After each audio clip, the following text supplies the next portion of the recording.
Hey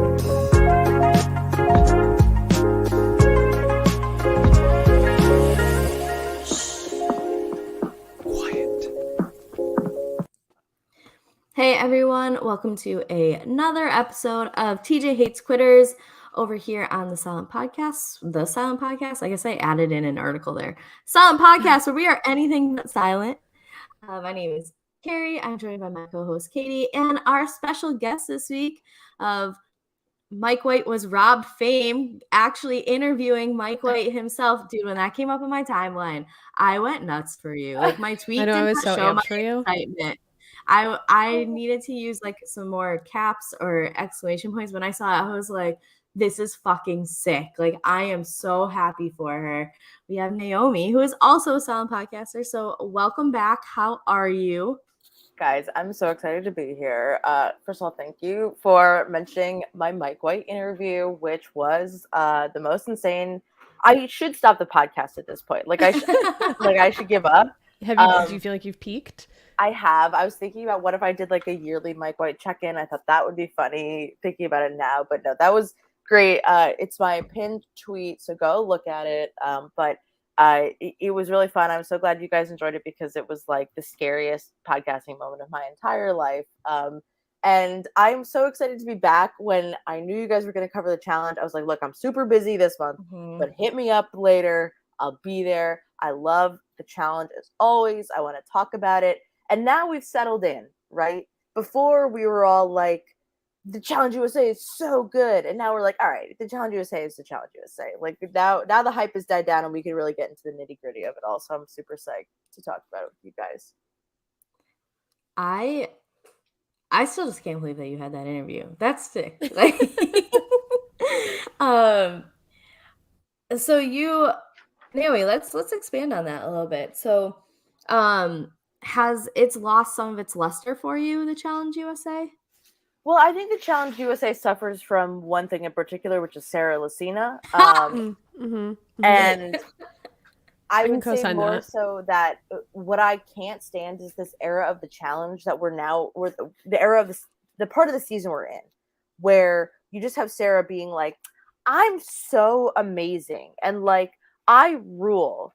And I can't, and she's throwing shade at Angela, someone who has constantly won challenges and is just like talking so much shit. And you're like, I don't fucking care. Like, I really don't. Either like put up or shut up, Sarah. If you're not winning, stop blaming Leo. Like, just win. But we're also at a point where kind of like the drama is petering out and people are getting sent home like characters that I really liked. Like, I actually do really like Tiffany as a character, and I really like Derek X. And so to see those people go home, you're kind of like, all right, now we're left with like freaking Ben and Sarah and like a bunch of Love Islanders who I don't know. And it's just kind of becoming at this point like something exciting has got to happen or this season's kind of falling into the dud category, is my opinion. Interesting. It's not like bad. It's not a bad challenge season by any means. Don't get me wrong. I've been to bad challenge seasons, right? But this is we all have. We all have, unfortunately.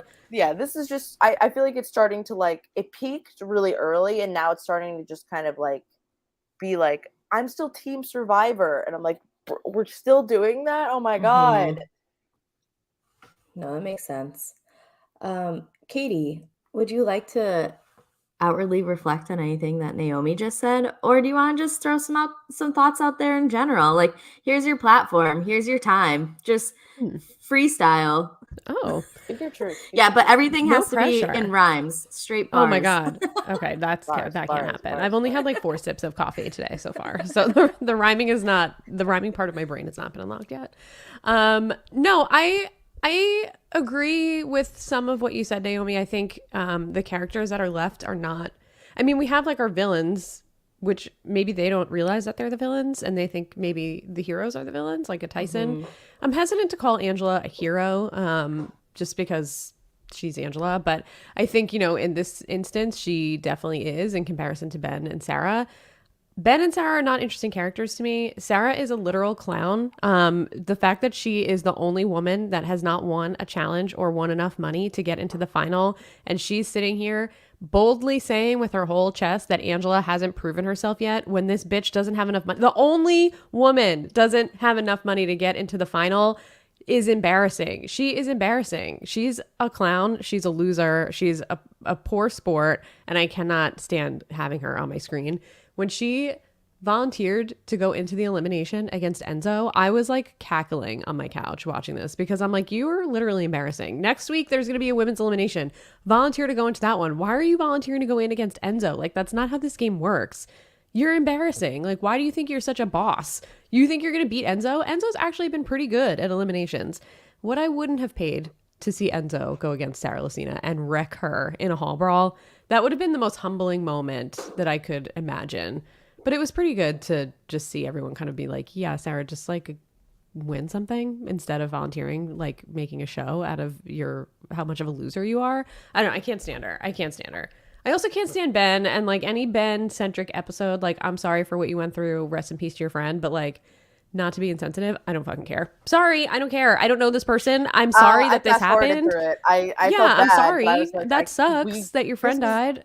But like, why are we making it on the finale? Why am I watching this again? Exactly. I don't need this. I don't need it. I don't know your friend. I'm sorry. I know that's insensitive. It's a Sunday morning. It's a day of rest, but I'm not resting. Fuck you, Ben. I don't care. I'm sorry. Yes, on the Lord's Day, I will say fuck you, Ben. I don't care. I'm sorry. And I'm not happy this man died. Don't get it twisted. I'm sorry that happened. That's very sad and very terrible. Sorry for your loss, Ben. I don't need to hear about it on my TV on a Wednesday night. I just don't care. Sorry. It's not a storyline to the show. Yeah, like multiple segments on it too. Like, one storyline after he wins, I'll take it. Right? Sure. Go out. Cheers. Yeah, that's great. Cheers to your friend. But I've just seen enough Ben storylines in my life. You know what I mean? And it's always the same. Like we saw it on Survivor 35, and like, you know, what I think the Challenge USA is about is the evolution of these characters, which is why the Big Brother people are so interesting and the Love Island people are so interesting, is because their shit has changed over time. Mm-hmm. They've either broken up or they've won or whatever, or they've gotten into fights with people they used to be in alliances with. And the Survivor people are so much less interesting story-wise. And you're exactly right. Sarah Lucina is just like clowning herself, she's trying to seem like she's a tough, like a little dog who's trying to seem tough is my kind of interpretation. I totally agree. I just the fact that we've missed so much other stuff, and we had a whole episode dedicated to Ben's friend who passed away. Like, why are we seeing this? Why is Ben CBS's darling? Like, did Jeff Probst write a note of recommendation or something to TJ Lavin? Like, I don't understand. I don't know. A lot of this is like slowly becoming exposed on the internet this week, so we're gonna dive into that. We were doing some research right before the podcast started, and I know I asked this either last week or the week before, but do we think that Sarah Lucina is going into her confessionals with the intention of being the villain? Because especially after this week, I'm left to assume she is, because we see this Instagram post that she puts up of like, I had an emotional phone call with my husband. My son's been sick since I've been gone with stomach pains.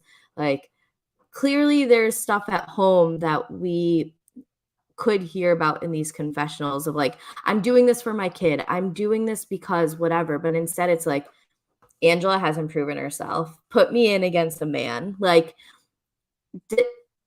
is this a conscientious decision, or is MTV doing really well with editing her confessionals to make her seem like she is intentionally trying to be the villain? MTV/CBS. It's always going to be MTV to me. Viacom, I guess, in general. Right. It's a good question, Kari. Like it really is, because when you think about it, you're like, couldn't Sarah give a confessional about how she's like she gives lots of confessionals about how she's a mom and Survivor. And like, I think that's a very respectable thing to do, is to be a mother. You know, we see it so much on the Challenge All-Stars, and compete and have to struggle with the pain of leaving behind somebody you love a lot and being on the show. I would have preferred that storyline 1,000%, even if it's Sarah, to the whole like, Angela hasn't won an elimination. Yeah, that's how you like don't lose the game. That's literally how it works. Okay, It's a good point. Maybe she is trying to be a villain, and she is to me. She's a constant, like, she's a life villain to me. Like, even if she's trying to be the hero on the show, she is always a villain to me. She's awful. I can't stand her. I'm just quickly glancing over to her Instagram post, and I just want to punch my screen. Like, I don't care. These are all like, your husband is upset that your kid is sick. Big deal. Kids get sick. Like, this is so stupid. This is just also stupid to me. Like, these excuses and these empty, like, there was a homicide. Okay, why does that matter to you while you're at the challenge that there was a homicide? Because you work in the homicide department at your police department? Like, why is that having an impact on you while you're filming a TV show? Homicides happen all the time. Like, I don't understand. Anytime you have a homicide, like, I don't understand how this is connected to your mental state in the challenge whatsoever. I can't imagine that, like, Bumblefuck, Iowa has many homicides that happen. So this could be like I mean, we're all like city dwellers where That's true.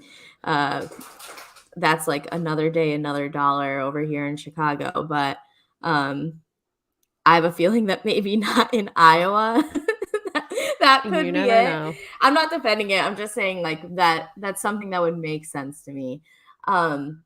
It to me in that post, it made it seem like the stomach pains were because she was gone. Where it's like she's left for Survivor a bunch of times before, kid. Like you're fine. You're gonna be okay. That's what I was just gonna say. This is not your first rodeo here. You've been on Survivor 3 times, and that I don't know if that's longer than this, but like this is not the first time you've been away. Same. Probably, right? This is not the first time you've been away. Why is this? And you're able to call home on this show. You're able to call home once a week, and you are not able to do that on Survivor. So how is this? And you're living outside. And like, I just don't understand how like this is so much more of a stressful situation for you than literal Survivor. Like, I don't understand it. You have a bed. You're at home. You're going out to drinks at night. You can call your family. Like, give me a break here, really. From the kid perspective, here's my take. I think it's actually harder on the kid when they get those once a week check-ins versus just like no contact for 2 months, because it's almost like a more out of sight, out of mind thing for a kid where it's like, oh, I just talked to mom. Now I miss her again. And it takes like 3 days to unwind from that. And then 3 days later, you have that same phone call and it's like, oh, I miss her again, where it's just like, okay, see you in 2 months. Like, don't be a jackass for dad. Right. That's at least my perspective on the kid thing, which could make some sense where the kid's like, no, mommy, come home. I'm sick. I miss you. Like, tug at those heartstrings. But nonetheless, for Sarah, like, this shouldn't, I don't think it should be a big deal in terms of like, you signed up for this. You had to ask for leave from your police department. You knew that shit could go down. And you have more contact with home than you did on any of the other shows or seasons that you've done. So like this Instagram post is kind of weird to me. I mean, but to me, she's trying to justify, like, I know it's stupid to go in against Enzo, but here's why I was thinking that. Because you didn't make it seem like you knew it was stupid to go in against Enzo. No, you had your chest was puffed up and you were talking all your shit about going in against, I'm going to win 100%. I'm 100% going to win. Like, bro, what? I tweeted this. I'm going to say it here. I wish that Sarah Lacina was like, TJ, wait, before they make their decision, I volunteer to go in. Because I would have wanted to see TJ's reaction to that. Yeah. Also, her shit of like, in the history of the challenge, who's done this? It's happened. Katie did it. Kara did it. And there's one other woman I saw a tweet, but like women have stepped up to eliminate men. So just throwing it out there. That not only that, but like there were seasons where the pairs were not gender split. I think like the family season, right? Bloodlines. Oh, right. Bloodlines. Yeah, like, that's true. Literally people were going into eliminations where it was like 2 men versus 1 man and 1 woman. Like it's, you know, huge pick me energy. It's like, Sarah, nobody pick you. They didn't. Bro, I literally, for Game Changers, we did a draft, and I ended up with Sarah Lacina as the last draft pick, and I won. And I was like mad about it. And I was just like, how did this happen? My nightmare. And I've said this on here too. It's just clearly there is more of a dynamic to Sarah than we are seeing here in these 43-minute episodes of the challenge, where she is being edited to be this villain, because she's made it so far in so many seasons of Survivor. She has a social game. There's people who like come out of this season and are like, yeah, I actually loved Sarah. Like Cash is one. She's like, I enjoyed getting to know her. And so, like you said, Katie, it's kind of annoying that there's shit going down that we're not seeing the relationships being built, or just things going on within the house. Like, we're 8 episodes in, and the only ally we know Danny has is Kiki. Like, that's it, you know? Like, Yeah. it started to get shown a little bit in this episode, but there's just so much more to be seen. And like, from this perspective, as much as I want it, oh, hey, Nitro. Oh, sorry, I did not mean to put my foot in your face. That as much as like I want to see more, and we were talking about this pre-podcast, you gotta know what you're getting yourself with the challenge. Right. Because the challenge is, I mean, go back and read the tweets from people season after season, like the players being like, I didn't say this, they edited it this way, this is what actually happened. Like, they really put together a TV show. If you are looking for integrity, this is not the place to go. No, there are so many stories, rumors, whatever, about different challenges that have been rigged, or different outcomes that have happened that have been shown very differently, or things that have been changed midway. My thought is the challenge of Jenny, the one that Jenny won. I don't remember the name of the season, that they introduced bananas or introduced a male winner halfway through. It was supposed to be a solo winner. And then when Jenny won, they split the money and gave it to, that's a popular rumor out there, that there was supposed to be a sole winner for that season, and it was Jenny. And then once they realized it was not bananas, and bananas would have been the first place male winner, they just split it into a male and female winner, which I read was not supposed to happen. And they don't really respect the rules on this show, which I'm curious to see, because I know there's like game show laws, and I don't know how this They're not a falls game into show. Yeah, I was gonna say, I don't know if this, because I know like Yeah. for Survivor and other things, it's like, no, it's really not rigged, because there's laws that prevent that from happening and prevent interference. I guess the challenge does not fall into that.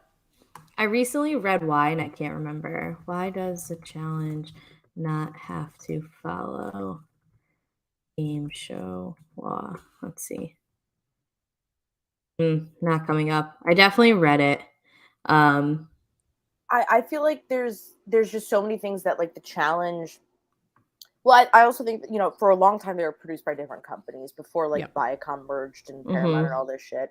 But I think that like the challenge changes formats so often, the rules change, then like, nobody's gonna sue production for changing up the rules last minute, because it's really hard to prove, I think, in a lot of ways as well. And sometimes we want to believe that like something like Survivor is rigged, but like just look at the challenge. If Survivor was rigged, like Malcolm would have won. You know what I mean? Like Survivor is not rigged. We know like, Jeff the has challenge his is rigged. Yeah.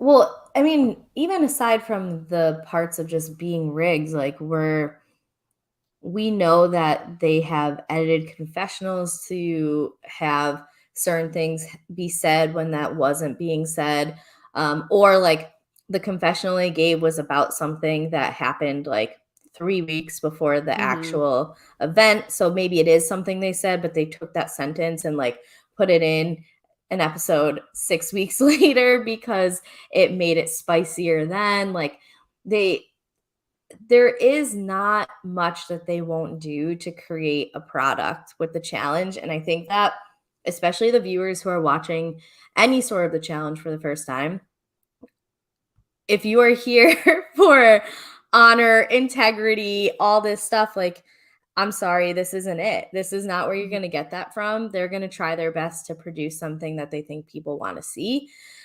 And we've seen that even with them, like, editing people out of a show. After Dee had her, like, racially insensitive comments during the height of Black Lives Matter, she was a key, if not the key, the biggest character in that whole season, and they edited her out of like 5 straight weeks. Like they sure did. There's nothing that they won't do. And so we're hearing some of these rumblings, and rightfully so. I do think the cast should, if production is going to do this shit, then I think that production should have to face the music in terms of like what the cast actually has to say. And we're seeing this. Leo is out there in these streets saying that people told him that he won by at least 10 seconds in that daily challenge, but they gave it to Ben. By they, he says Justin Booth gave it to Ben. Shithead Justin Booth. Yeah. Oh, it was shithead Justin Booth? Shithead Justin Booth, yeah. Wow. That's you know what, Leo? Go off. So gave it to Ben. And I mean, that changes obviously the entirety of this whole episode and potentially the rest of the season.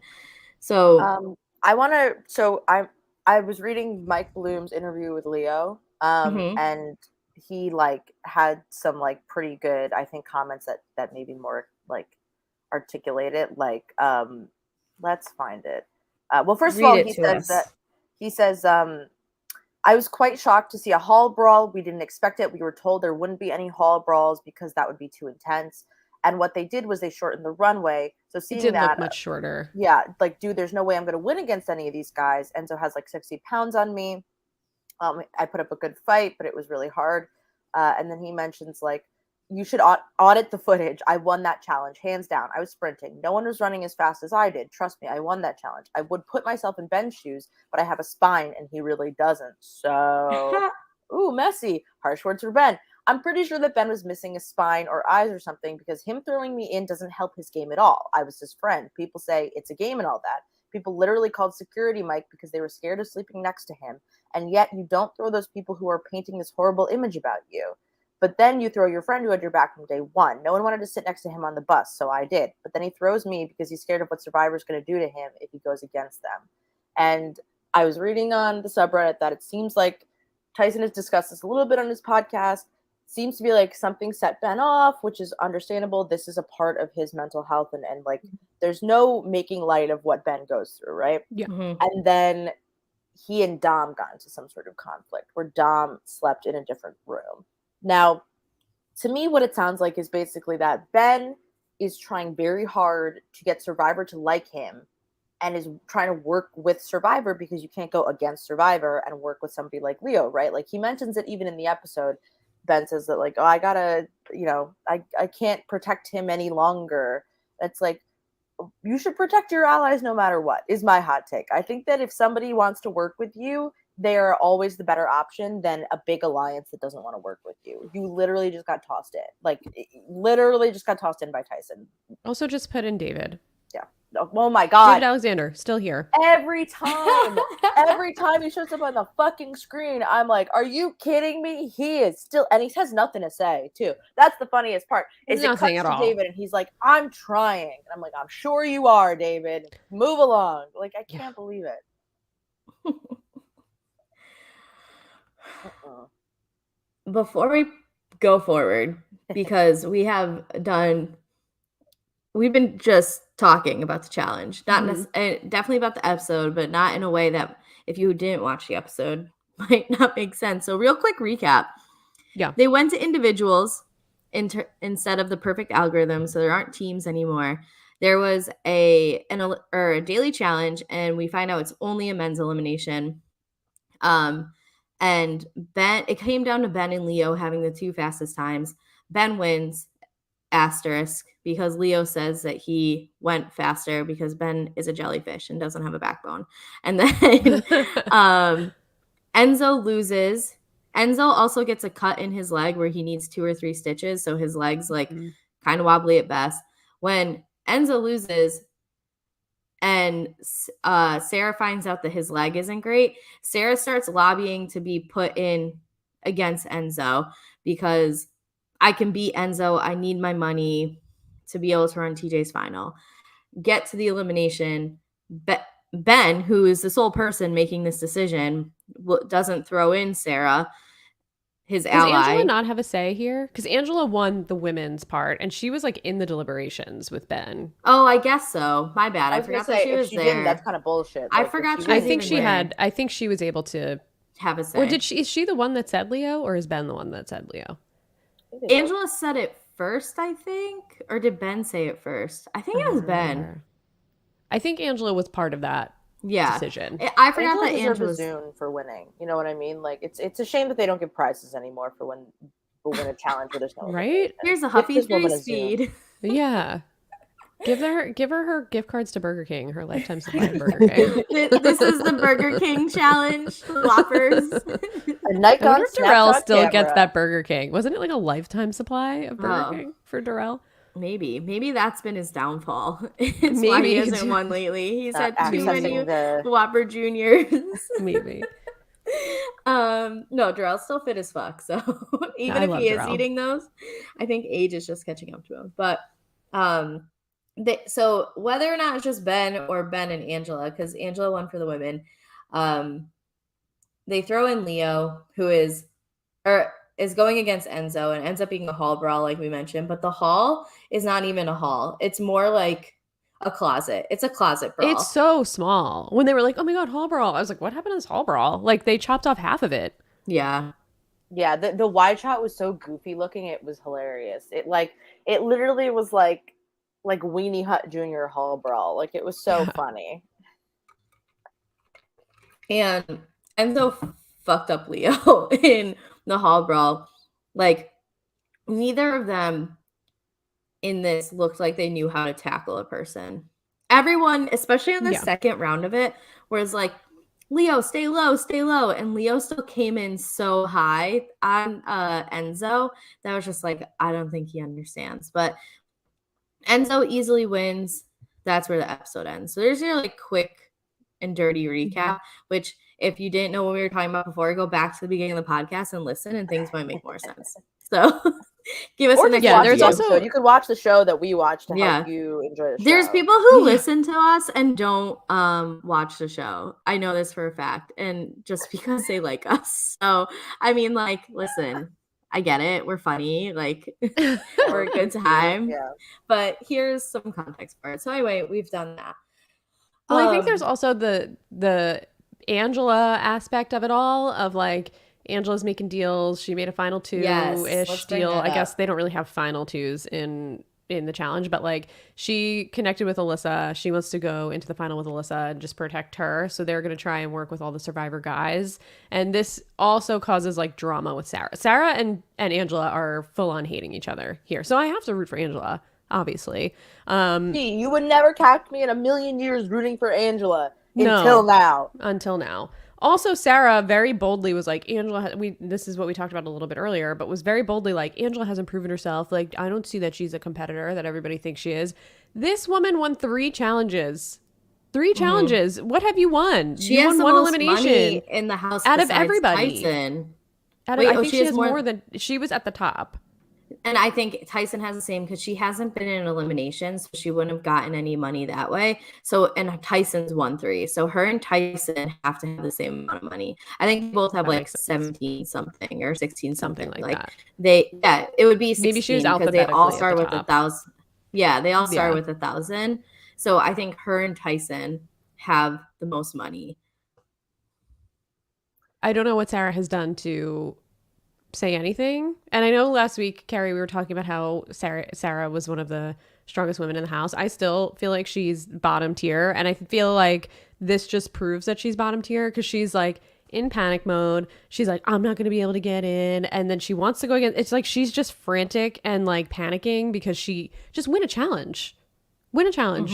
That's what you have to do. Win a challenge. I really could not take her like constantly blaming Leo for her loss. Like that really pissed me off because it's like, yeah, sure, like if your partner fucks up, your partner fucks up. But we didn't hear Kyland bitching out Azah all day for like fumbling the bag. You know what I mean? Like at a certain point, like you are just being a dickhead.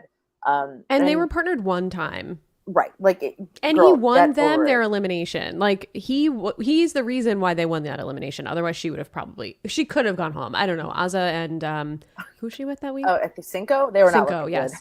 Yeah, that I don't know how their outcome would have been. But I mean, Leo came up with a strategy to win that. He won that. The same way Justine won the elimination with David, like Leo won that. So I wanna circle back to Angela and like Angela's strategy here, because I think that was a very professional email you just wrote. I would like to circle back to Angela. Go ahead, proceed. Sorry. So much, guys. Sorry to take this meeting to a different place. But I feel like what I was really frustrated about during Big Brother All Stars is that Tyler could not seemingly function without Angela. Yep. What is hilarious here is that Angela seems to be functioning perfectly fine without Tyler. Thriving. It could be those phone calls again. Just saying. They do get their weekly check-in. And that's good for her, because like it's so funny to me that she is doing perfectly well without him. I mean, the other thing is that, like, you know, when you realize that like they basically like moved in with each other right after Big Brother, like they were not apart. They have not been apart since Big Brother. Which is like a whole, I'm sure we're all kind of like, I could like be apart from my boyfriend for a little bit. You know, I could like take a break. It's not like the end of the world, but they can't. Okay. But Angela's doing so much better without Tyler in the game with her. And I'm very impressed by her strategy skills, and I'm impressed by Alyssa's strategy skills, and I'm impressed by Kayla's strategy skills. And I feel like whereas the season is maybe lacking a little bit in the men's department, the women are so tuned into what's happening in the house. And even Justine, right, is being strategic in her own way. Cachet, like everybody is really working hard to position themselves in the best possible spot. And I think it's also why, like, you know, Sarah, you got to shut up and win, because nobody gives a fuck about you, especially on the women's side. Like, nobody wants to, maybe they don't want to face you, but like nobody wants you in their plans. So like if you don't get it together, all of these women are going to like run circles around you strategically. Yeah, I agree. I'm kind of happy that I don't know Angela from Big Brother, because it feels like a lot of people have come in with like a predisposed, like, and rightfully so, we all do, about the people we've watched, but like opinions of her, where quite frankly, I don't need much more from her than what I'm getting from her right now. She's winning challenges. I love when we get athletic women on here who can hold their own, and like the men respect her, which especially maybe because we're on CBS The Challenge, and maybe we're a little bit more forward thinking, except Dom, that like that she's respected as a female competitor and a competitor, period. And like, no, she's not funny, but she did make me laugh when she was just like, hey, Sarah, maybe just like win a competition, like just win a challenge. Worry about that. She's giving me enough confessionally. She's not great in the confessionals, but I don't need that as much as it is like she is playing, she is strategizing, she is likely to win every week. Like, I like that she is on this show. I don't want to say she's like my favorite, but I like her. I like what she brings. And so I'm glad that I have no idea when I'm watching the challenge and I see all these like, I can't believe that Angela has put me in a place, or Sarah has put me in a place where I have to root for Angela. I'm like, I have an easy choice here. I don't want Sarah Lucina to win. I don't know what the fuck Angela's done in her life, but for me, this is a no-brainer. I'm happy she's here. Thanks for being on the show, Angela. Thanks for leaving your boyfriend at home. I think there's also the fact that she's like lesser of two evils. Like if you could either root for Sarah, who's like openly awful, or you can root for Angela, who's definitely made some mistakes in the past. There are some things that she did when she was on Big Brother that were not great, like tanning outside and saying she was going to have ghetto skin, because like things like that, like microaggressions and pretty gross comments that she made. But like in general, she was kind of just dubbed like the Ice Queen, and she was not very nice to the people in the Big Brother house that weren't working with her. But like, I don't know. She's not my favorite by far. She was the person that I was most interested, I think, to see on the cast, just to see how she would do, because she just went on Big Brother and then she like went away. She's not really like doing a lot of other TV. So I was interested to see like if she would perform, and she's performing her ass off. Doesn't mean she's my favorite person on the show, but she's interesting to watch. She reminds me a lot of Laurel.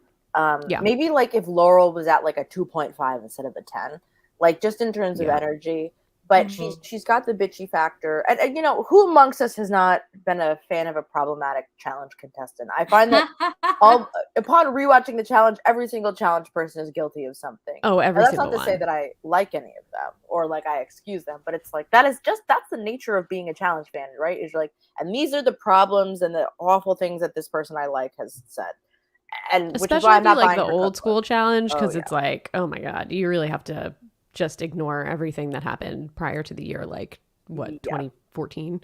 Oh, I was gonna say like 2019, but yeah, maybe even that. Maybe that. I'm being generous. But I do think that like Angela has the ability to win, combined with the fact that she can be a little bit bitchy in confessionals, but not overly bitchy, and it like is a perfect sort of combination, because it makes her seem like not too annoying while also seeming like she's right all the time. And like that's the sweet spot you want to be in, is like I look like I'm right because I'm winning. Right.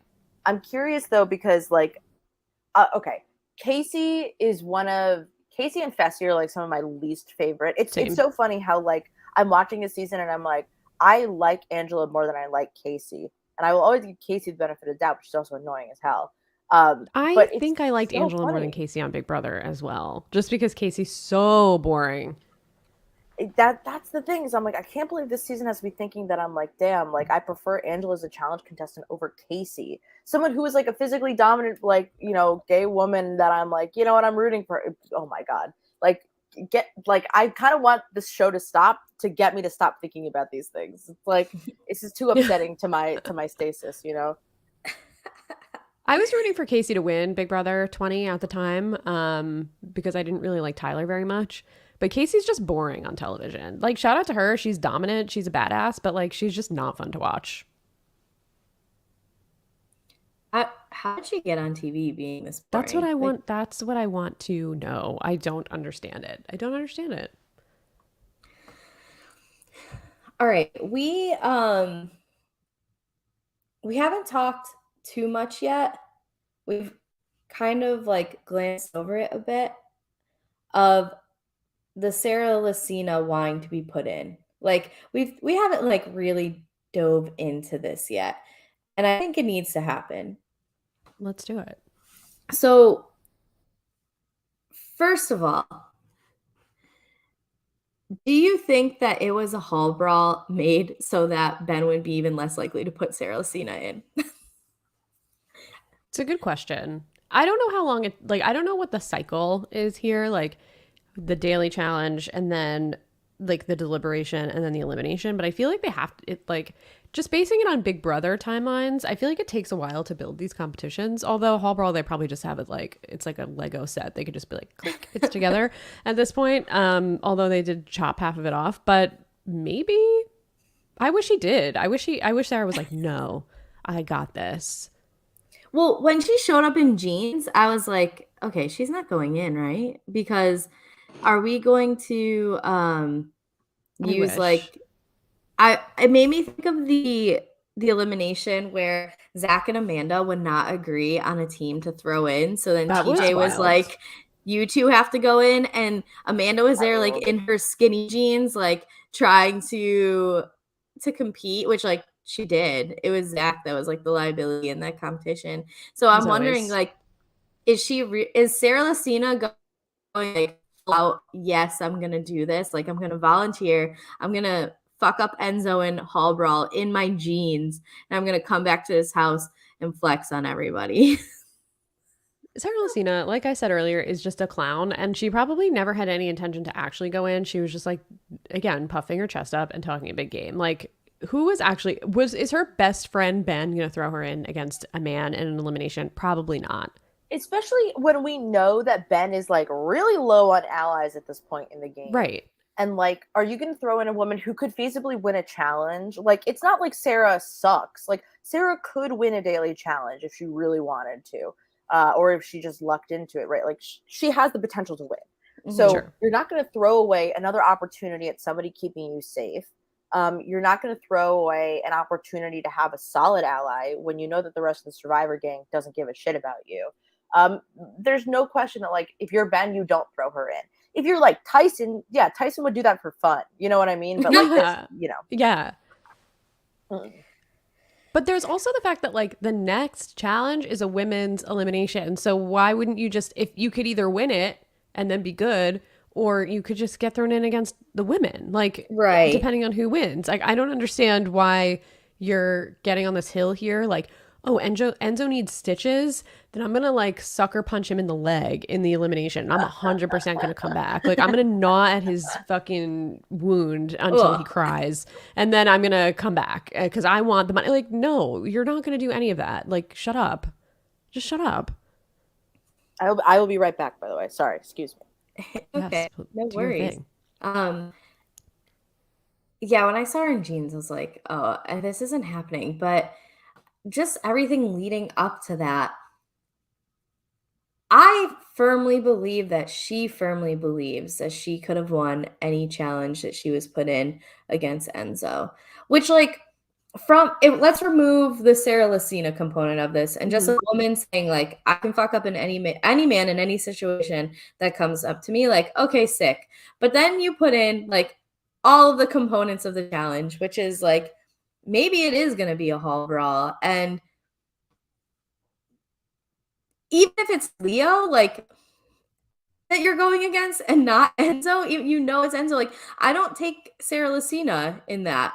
It's just, anyway, the only person I think on this season that Sarah Lacina, male on this season that Sarah Lacina might have had a shot against is David. Only because I don't think David understands that what show he's even on and like how the show works. So I think it's easy to take advantage of that. But even David has won. So and Sarah has not. And David is like the flop of all flops. And he has won a challenge and an elimination. And Sarah has not won anything other than an elimination that Leo handed to her. So like where is this ego coming from? I just don't understand. I just don't understand it.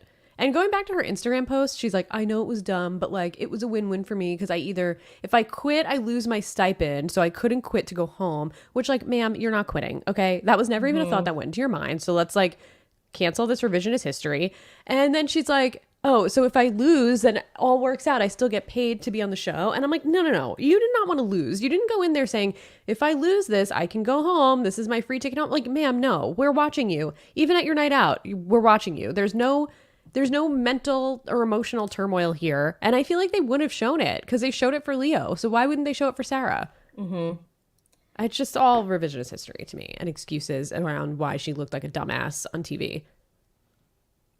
And I like kind of hate that it's Sarah who is taking this like, I am woman, hear me roar, because like I want to be able to root for something like that, but also I can't because it's Sarah Lacina.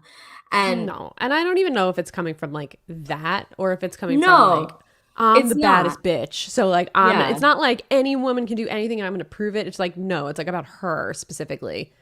And we see in the preview that there's apparently like more fallout from her not being put in, which like again, like you're saying, what has she done to be able to deserve to have this voice and say in the house? Like, if it was Angela who was like, you know what, throw me in, I want to take a man out. At least she's won 3 competitions. Like, right.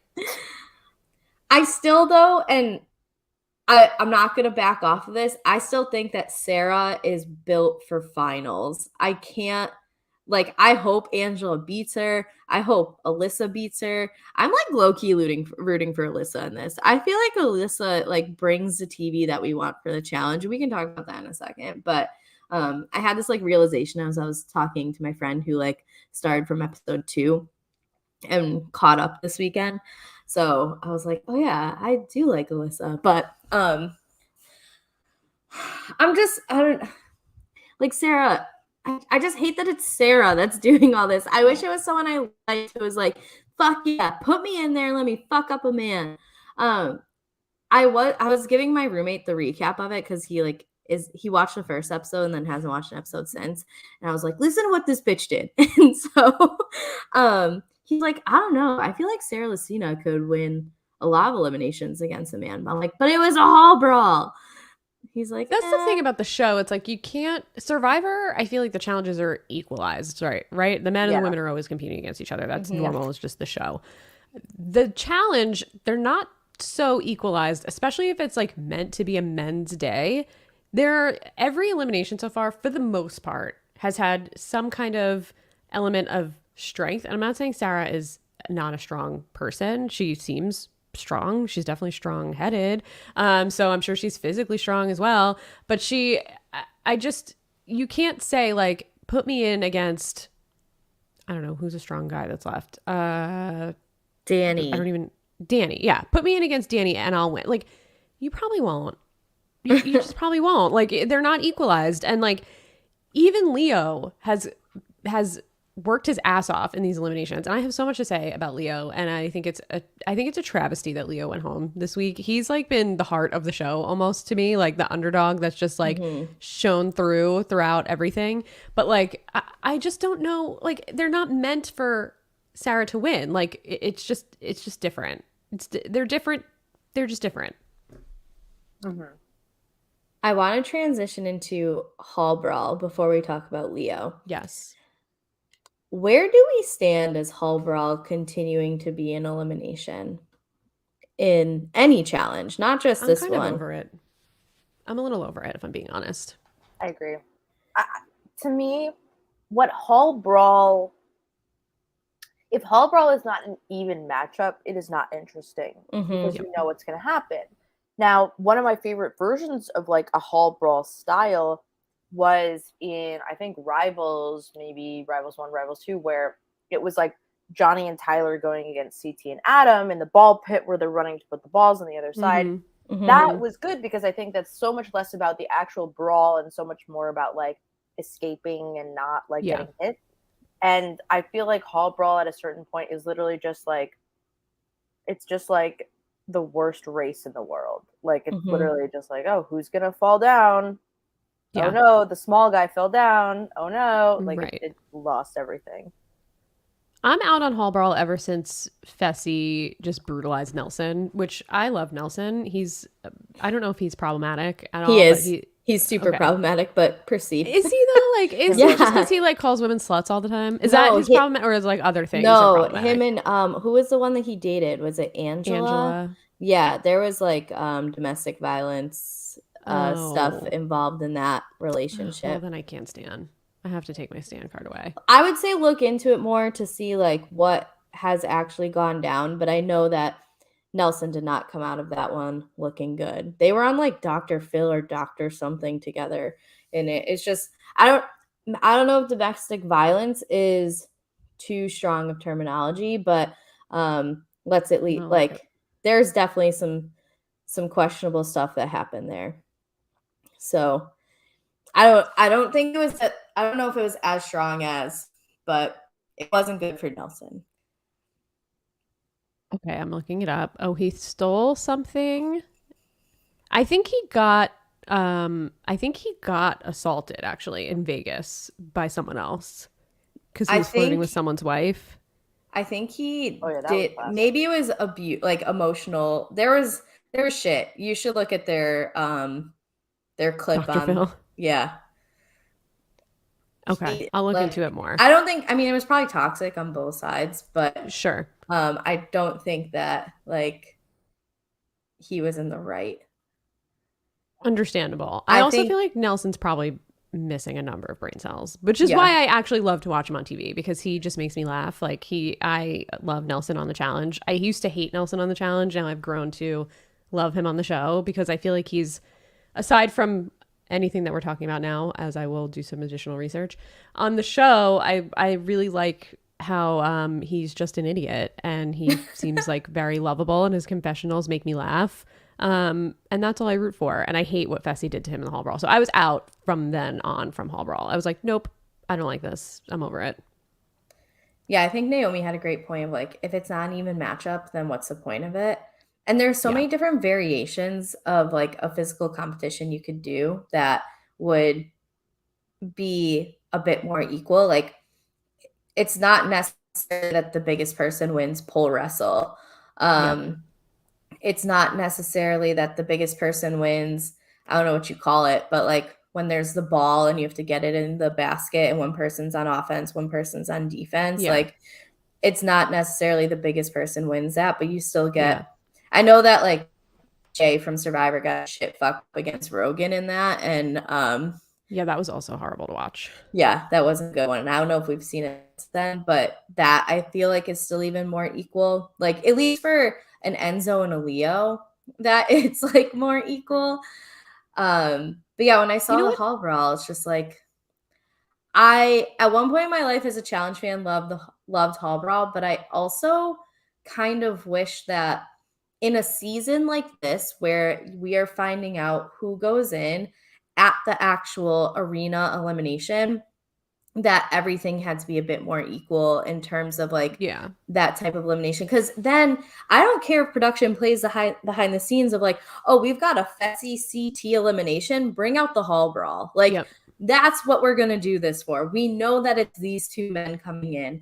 But when it's an element of surprise of like who can go in, and then we end up with like what it was like Fessy and Kyle a few seasons ago. Like Kyle was a pole wrestle thing, I think, or something. That was something. Well, Kyle got put into a Hall Brawl against someone who was much bigger than him. Oh, right, and he broke his arm or something. Yeah, he like broke something. That's right. That like I guess if it can be more manipulated where we know it's gonna be more equal, then I'm cool with it. But otherwise, I'm out on Hall Brawl.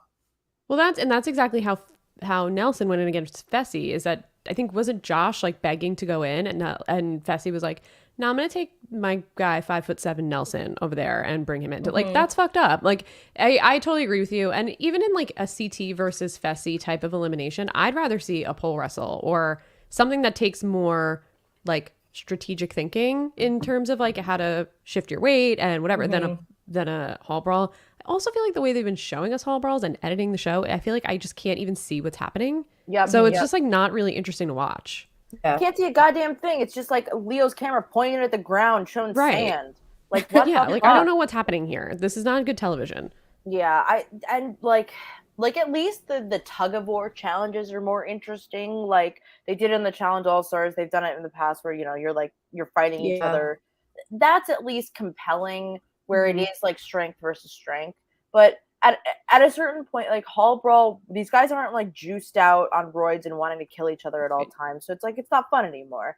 I don't know if you guys have talked about this while it's gone, but I want to talk about the daily challenge. We haven't even touched the daily challenge yet, so no worries. We haven't. Why are the daily challenges so boring? Why? They put him on a fucking slip and slide in the water, and yet it's boring. I can't believe it. Well, that's because I'm glad we're bringing this up because I got a little fired up. I hated that the women. I shouldn't say the women because the men did it too, but like I feel like the tone was set by the two women going first. It was Sarah and who was Sarah with? I don't remember. Who was she talking? Kayla. It was Sarah and Kayla, I think, right? That were like spraying the water first because Sarah was paired with Ben. So how does this happen? Second, how are they paired? That's I want to know. Yeah, but no one actually like used the water to try and take anybody out. Right. So the part that was supposed to make it like more difficult, Angela full on just turned the thing like 45 degrees to the right and was not even remotely close to the track. And Tyson's like, she's the best ally I've ever had, says the man who was on a season with his own wife. But I thought the same thing. I was like, sir, you were on Blood versus Water. But were they, I don't remember the sequence of events. Were they ever on a tribe together or was she was she voted out before they merged? Wasn't she eliminated pretty early? Naomi, you're going to have to. Yeah, do you remember? I don't remember when she went out, if she was pre-merge. What? Who again? Tyson's and his wife. Tyson's wife. Oh, his wife was eliminated third. Okay. And then so they never were actually on a tribe together. Never played together. Yeah, I know, that was funny. But it's also like he didn't technically work with his wife. Like they weren't even on the same tribe, and like they had no. And I actually think that a relationship is actually different than so I like played like online reality games or like and live reality games before with people that I know and love very dearly, right? Mm-hmm. And that isn't even really a partnership. You're just trying desperately to keep that person in the game, right? Mm-hmm. And so there's no real like there is some hard work involved, but like at the same time, like a real ally who has your back, who has no relation to you, I do think is something to be like prided. Is like that is a cool thing when somebody like wants to work with you the whole time. I wasn't taking anything away from his partnership with Angela because I also like completely respect Tyson's opinion. He's played Survivor too many times for him to like just make that blanket statement. Like I do think he actually thinks this is his like best ally of all time. I mean, we saw how dramatically she turned the thing away to like the hose away. And he helped her out too and had Dom spray the soap or whatever off the thing. Yeah, I really wish they had hit each other with those water hoses. They probably couldn't. They probably would have been like it probably would have hurt really badly, but I just wish they had. You know, I was like, what are the point of these water hoses? Is it like adding momentum to make like the boat move? Like I did not know what the purpose of them was. I was like, why are there people here holding hoses? Like I don't know what the point of this is. Because I'm really terrible at listening to directions, so clearly missed the memo. Yeah, it would have been better if they had the people, and I don't know how they would have done this like logistically, because this whatever like the speedboat had to like come up and you had to drop off the person. They had to jump onto their little like runway or whatever. But if they had the hoses on the side of the ramp or the runway versus where they were at the head of it, because then you could like spray them as they're going versus the hose like wasn't reaching them at like the end of the thing. Like it really wasn't until that. Yeah. But Naomi, I agree with you that besides the car one, I thought the car one was at least like fun to watch. Yeah. Everything else hasn't been like incredibly compelling. And no, I what I miss about these daily challenges, and I'm like a challenge purist, and I never used to call them daily challenges, so this is like a big step for me to be saying the dailies or whatever. I know this is like a relatively new thing that people say, like, yeah, but I guess that's their official name now, so I'll conform. But I miss them putting the timing on the challenge, and I know we talked like a little bit about this, but it feels like that gives production such wiggle room to do some fuckery in the background, which we know that they do on the challenge very often. And I want to see the timing on the bottom. I want to be able to be like, oh my God, this person only needs like 1 second left to beat this other person. Like it's more interesting to me to be able to gauge how people are doing other than just like tricky editing. Yeah, I wish they even did like the Big Brother, like with a time of 10 minutes, you win the power veto, ding, ding, ding, ding. You know, like it's something like that. They don't even tell us the time. The TJ is just like, this, you were separated by 1 second. And it's like, okay, but what are the times, sir? Give me the times. Yeah, what I find is that I am not impressed by the physicality of a lot of these challenges anymore. Like I'm not watching it going, wow, that looks really hard. And I was feeling that all the way through All Stars, as I was like, wow, that shit looks hard.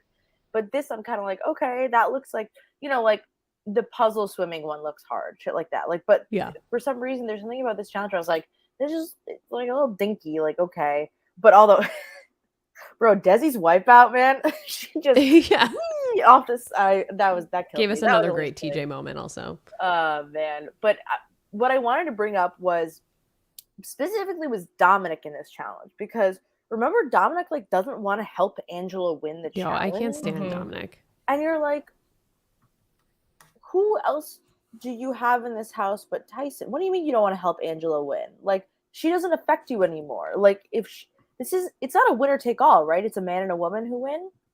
Yeah, I believe so. And so it's like, why do you give a shit if she, like, there's no incentive to sabotage somebody who is the opposite gender from you, because they don't interrupt your chances of, I don't know. It just, to me, it was like stupid, especially considering that part of Angela's big strategy going forward is having the survivor men protect her. Like, Dominic, what the hell are you doing, my guy? I don't think that Dominic is on Tyson's side. I think he's on Ben and Sarah's side. Dominic thinks that Tyson, like, he's up next to Tyson as like the biggest threat in the house. And I'm like, bro, I don't know what delusional world you live in that you think Tyson is your biggest competition. Maybe for like a final, but you're gonna come in last in the final anyway. If you like, give me a break. Everybody's beating you, dude. Like, I don't know who you think you are here.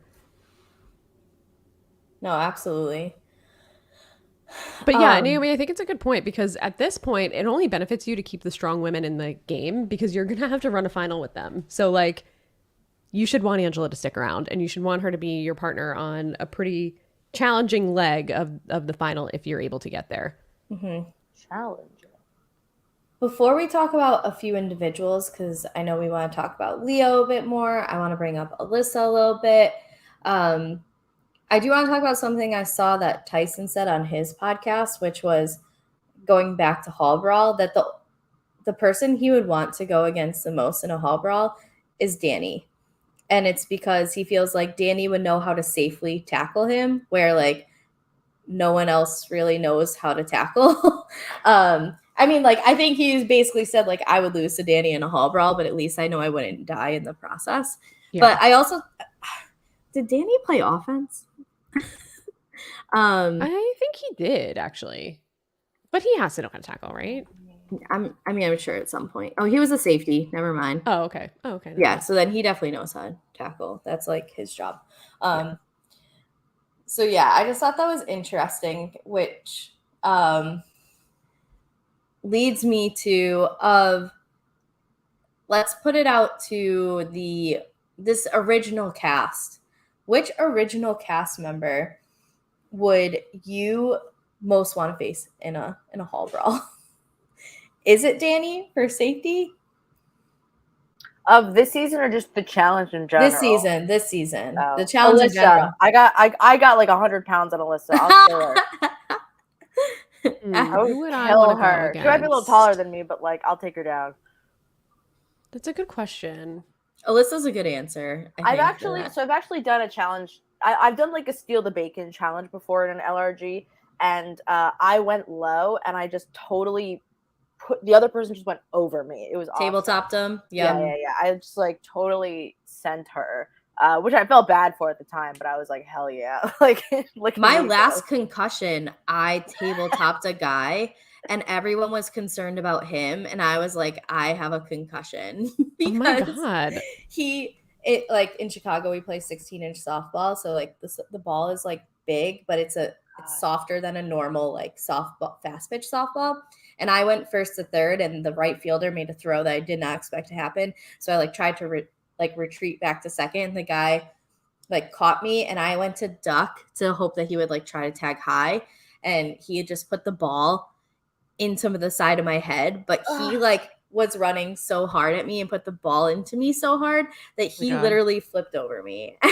And everyone's like, oh my God, are you okay, this dude? And I'm like, I know that this isn't good for today's example, but I'm like, what day is it? what like, who is the president? I have no idea. Oh my God, that's terrible. So big on flipping people. Understandable. It's a nice little maneuver, actually. I just very quickly Googled the cast of the Challenge USA just to remind myself of all of our past fallen challengers. Mm-hmm. And I just want to say, if you Google the Challenge USA cast and then just look at the Google images of them, Tiffany Mitchell's photo is not of Tiffany. There's a Giovanni Vega here who was not on the show, and everybody's photo is like god awful. So I don't know who's like in charge of curating this, but it's almost worth looking at because it's so bad. But I think probably Alyssa or maybe Azza would be the two people I would want to go against. I think Azza, yeah, you could not to like disparage somebody who's been on Silent Podcast, but like I know that's why I don't want to say Azza because she's so nice and wonderful. Like shout out to Azza, she's great. I would also I'll say Alyssa. I'll go against Alyssa. I know Shannon's like a little bit more solid of a human, but I feel like I don't know if she has the will. Yeah. I was also thinking Kira for the same reason. Oh, yeah, that could also be it. Yeah. All right. Well, yeah, I did want to bring up that Tyson was like, Danny, I want to go against him if I have to go in a Hall Brawl. And I know that there was some talk in the house of like putting Danny in so he can win his money. But they didn't do that, obviously. So interesting because that's another Survivor player that like Ben's supposed to be working with. I don't know, but It's almost astonishing that Danny's on this show, since we get literally nothing about Danny other than him talking about Kiki. Like, there's no storyline for Danny whatsoever. It kind of makes sense for Ben to not put in Danny, because then, like, if you're going to give money to someone who was a pro athlete to make the final, like, I would say in the same way that, like, Sarah isn't in, you should avoid trying to get Sarah money at all costs if you're a woman. Like, you should probably avoid trying to get Danny money at all costs if you're a man, because, again, like, you don't know what finals are like unless you've watched the show. And Danny's apparently watched the show with Kiki, as he said a couple of times. But, like, I don't know. I would rather take my chances against a not former pro athlete than one who was. Just my thoughts. So, no, I agree. That's why this, like, Survivor Strong stuff, like, just doesn't make sense, because if you feel like these people are going to be difficult to face in a final, we're getting at that point where, like, you should probably want to get them out of here. Yeah, you need to start, especially someone like a Tyson who has just all of the money that you could, I don't know, whatever. Right. I feel like also the problem, to me, the inherent problem with the structure of the challenge is that it relies so much on, like, who is this one person going to throw into elimination, that the storyline is like, okay, so if you don't win and you don't get thrown into elimination and you don't lose, you are not really relevant to the plot in the moment. Like, you might be, but the edit is typically going to be like, these two people might go in, and then one of them goes in. And that's why I prefer a house vote. Exactly. That's why the house vote makes it so much more interesting on the Challenge All-Stars. But then you suffer in these moments where, like, we don't hear from Danny ever unless he's talking to Tyson about strategy, because Tyson is the focal point.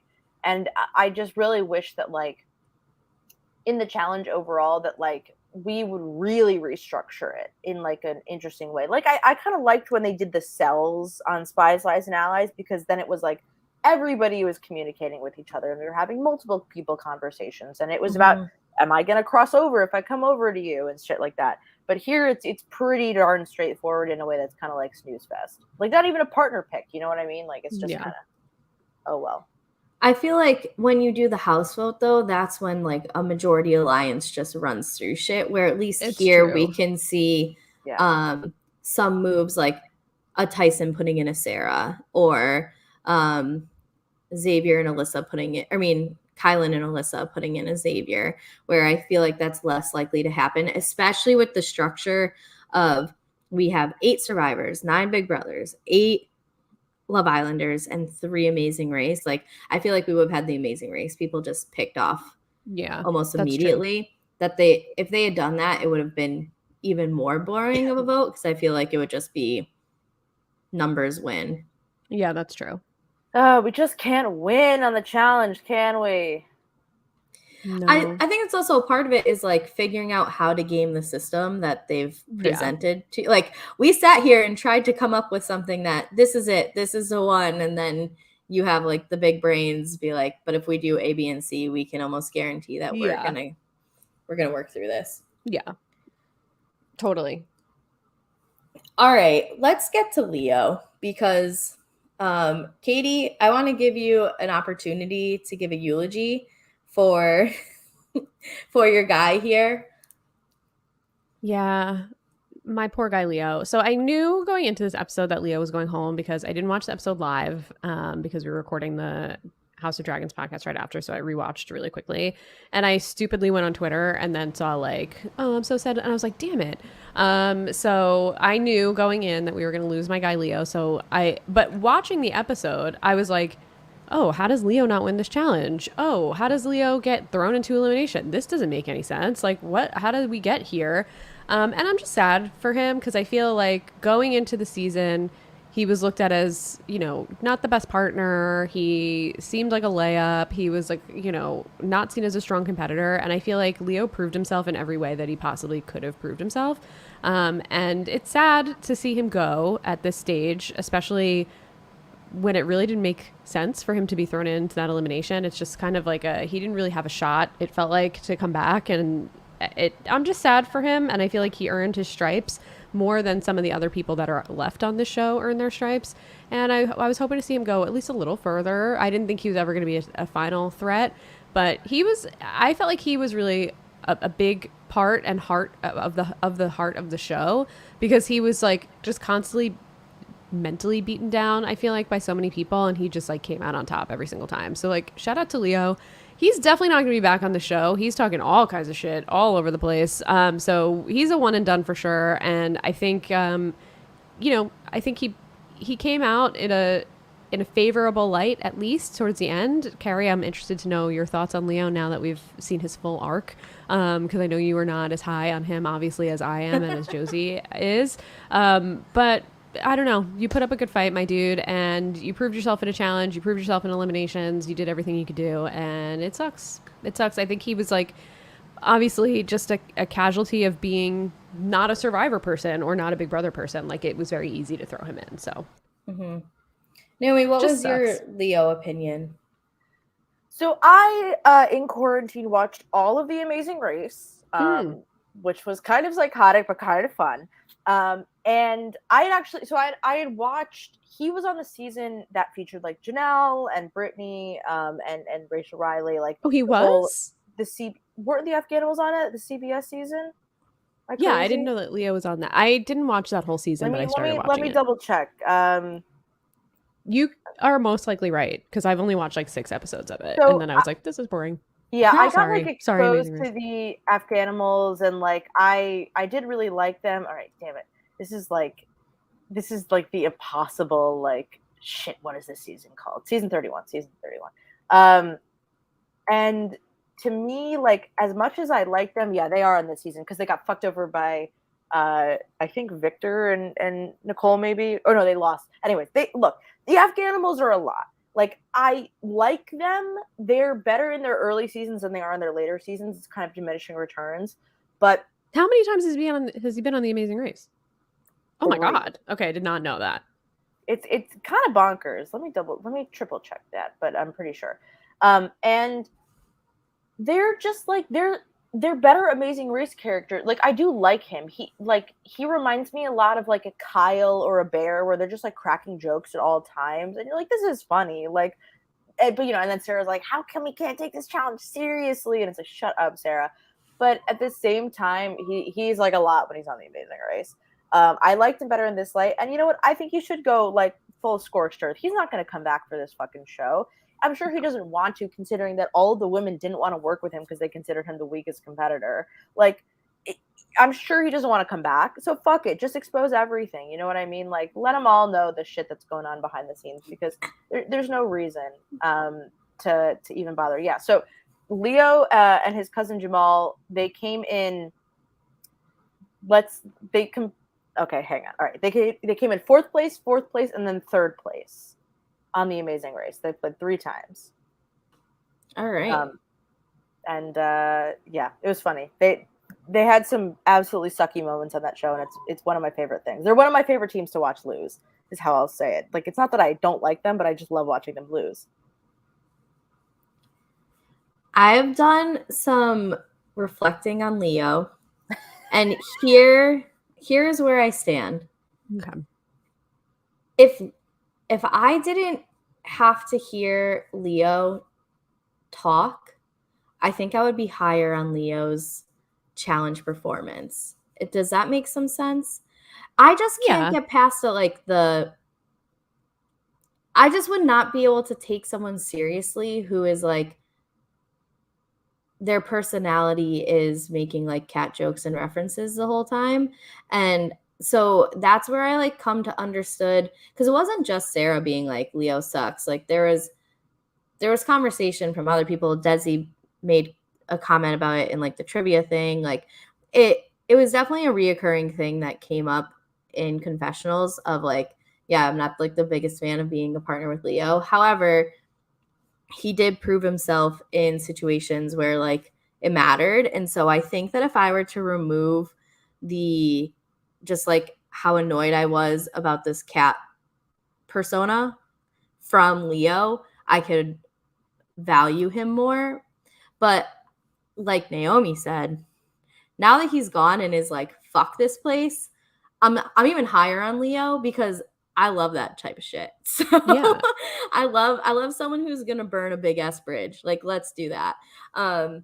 As long as it doesn't take like the whole franchise down, that's fine. Like what happened with the Circle after the last UK season, because that's what happened there. I have let's put it this way. I have a pretty solid idea that the Manrika and crew, it was more the guy who played Gemma, but like they've, because of their postseason comments and stuff, like that's the reason we're not getting another UK Circle, because they expose too much of the behind the scenes thing. So like as long as Leo does not do that, then like I'm okay with what Leo's doing.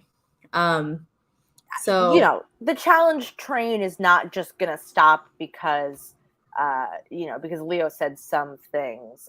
Yeah. To me, like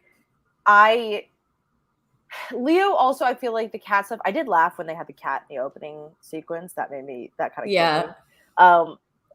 But Leo suffers from, like I was mentioning before, I think the problem that a lot of challenge characters suffer from is that there's no dimensionality to these characters. Mm-hmm. It's okay, he likes cats. Okay, Danny's married. Okay, blah, blah, blah. Like there's no, everything is very one-dimensional. And so you would never know. Like you guys literally didn't know. He came in like top 4 of the Amazing Race 3 times. You know what I mean? Like, yeah, I feel like they are sort of underselling the characters as like actual very legitimate competitors and overselling them as like kind of goofy and like destined to be eliminated, which frustrates me. Mm-hmm. That makes sense. Shoot, what was I going to say? I think the other problem, and maybe this is just a me issue and not an anybody else issue, which I'm willing to admit that it really like wasn't until this week or last week that I knew the difference between him and Enzo. Like, I think it's a you issue. There's got to be at least one other person that maybe not all cats are the same, Kari. That, well, I think it kind of plays to what Naomi is saying, is like when one of them is this meow meow dude and the other one like thinks he's a cat, I think it's very easy to just mix up who they are if you're not fans of their prior shows ahead of time. Like it's these two like white dudes who are 35 plus who have this weird fixation. That's really generous for Enzo, by the way. Enzo's like also Leo compared to everybody else. Leo's definitely not white. Oh, okay. So these two like Leo was literally dudes. on a team called the Afghanimals. Oh shit! Sorry. Let me take that back so I'm not problematic. So you have these two dudes who are just, if that's like the crux of what is being presented about them on a show, and that's like all I know about them coming into it, I didn't know the difference. So until within the last 2 to 3 weeks, basically until I got yelled at about them from Katie and Josie. So then I just wanted some respect for Leo. I think the show has done a disservice to Leo. Again, I only know him from this show, but it feels like they just made him the butt of every joke, and I don't think that it was necessarily warranted outside of maybe like some of the cat stuff. And like, yeah, okay, he has a goofy personality and he's trying to have fun with the game, and like maybe it's a lot, but like it's a game. And just because everybody else in there has a stick up their ass doesn't mean that Leo has to have a stick up their ass, like up his ass. He's just trying to have a good time and like bring some light energy to the vibe there when you have an assholes like Sarah Lucina, even though I know he's friends with her, whatever. And like Ben, who are just like doom and gloom all the time. And it just seems like, yeah, I'm sure there was like more fun being had than we're being shown, but this does not seem like it's a fun season at all. It seems like no one there is having like just hanging out, having a grand old time. They're not having costume parties like the other challenges are, and like really just like getting down in the house and having a good time. It just seems like it's very like regimented, and that seems boring to me. So like, I shout out to Leo for trying to have fun. That's all I could say. I can't get mad at the guy for that. I think that component of it is just the downfall of it being the first season, where you have some people who have these like connections before. I think of Big Brother 23, but they've kind of like been partying with each other since their season ended. Like it hasn't been like the summer camp vibes of the only time I'm seeing my friend from the challenge is when I go and film the challenge because it's season 1. So these people who like have these reoccurring relationships just through the show, and like maybe like we said, how in the real challenge that becoming like a, not a force, but just like, what's the word I'm looking for? Becoming a presence in like the online community as well. Like, I can't remember who said it was like, oh, now I understand. I need to like your Instagram posts, and I need to be like commenting happy birthday and sending you Christmas cards to like make sure that I'm still in good with you if I like take a couple of seasons off and then come back, where I feel like that component of it, we don't get that like camaraderie and fun because it's the first season and we have these like the shows against each other. I feel like if there were to be a season 2 and we get some of these people back, that we might get a little bit more of the like jovial part of it. Mm-hmm. But I just don't think a lot of these people knew what they were getting themselves into. I think in addition to that, I don't think the producers knew what they were getting themselves into, because I don't think they expected the fuckery that's going on social media, and like the fact that Tyson and Ben and Sarah and all these people are just like, maybe less so Sarah because she's making more about herself and what's going on at home, but like the stuff that Leo is spilling about production, I think, the stuff that Tyson is corroborating, I don't think that they expected these CBS people to just like not give a shit. And I think that's what you get when you get an older cast who is successful already in their lives for the most part. Like, their careers are not getting asked back to the challenge. They have lives outside of this, and they came on just to do something new. Leo has 4 businesses or whatever. He also said apparently somewhere that his businesses, he was promised by production that he would be able to still like somewhat run his business from the show or be able to be in contact with the people from his business. And then once he got there, that was not the case. And his girlfriend was like made to be the liaison. So I guess that's why there was some frustration there. And he was like pissed about that whole thing. I don't know if it was really just like my credit card machines. I think it was like a whole, seems like it was a bigger thing going on where he was told that he would be able to have more contact with like his business managers and be able to keep an eye on what was going on, and then got into the house and that wasn't actually the case. So that makes me see it in a totally different light of being like, oh, you have a livelihood at home and you were promised when you signed on to this show that you were able to be in contact with some of this stuff, and now they're not letting you and shit's going haywire. Like, I get why you're pissed and you might want to leave. And it seems like maybe it was like him being pissed at production more so than him being like, my selfish girlfriend's mad at me because credit card machines aren't working. Like, I'm able to see it now in a bigger picture because of a lot of the things he's been saying coming off the show. In the Mike Bloom interview as well, shout out to Mike Bloom, that like shout out to he Mike also Bloom, kind of describes it a little bit more, and sort of says it was like maybe even a payroll thing. So like, at the end of the day, like, that's your job. Like, I can't fault Leo for caring about his business and his place of work. Like, I will always give him the benefit of the doubt of like, yeah, that's more important than the challenge, especially considering that like, I know TJ gives people a lot of shit for quitting, but like the likelihood of Leo winning the challenge is quite small. So would you rather have your business last, or would you rather potentially lose like a lot of money? I think you would rather have your business last. Right. I also just want to say that, like, to me, I think the failure of this season is not casting like the rowdier people.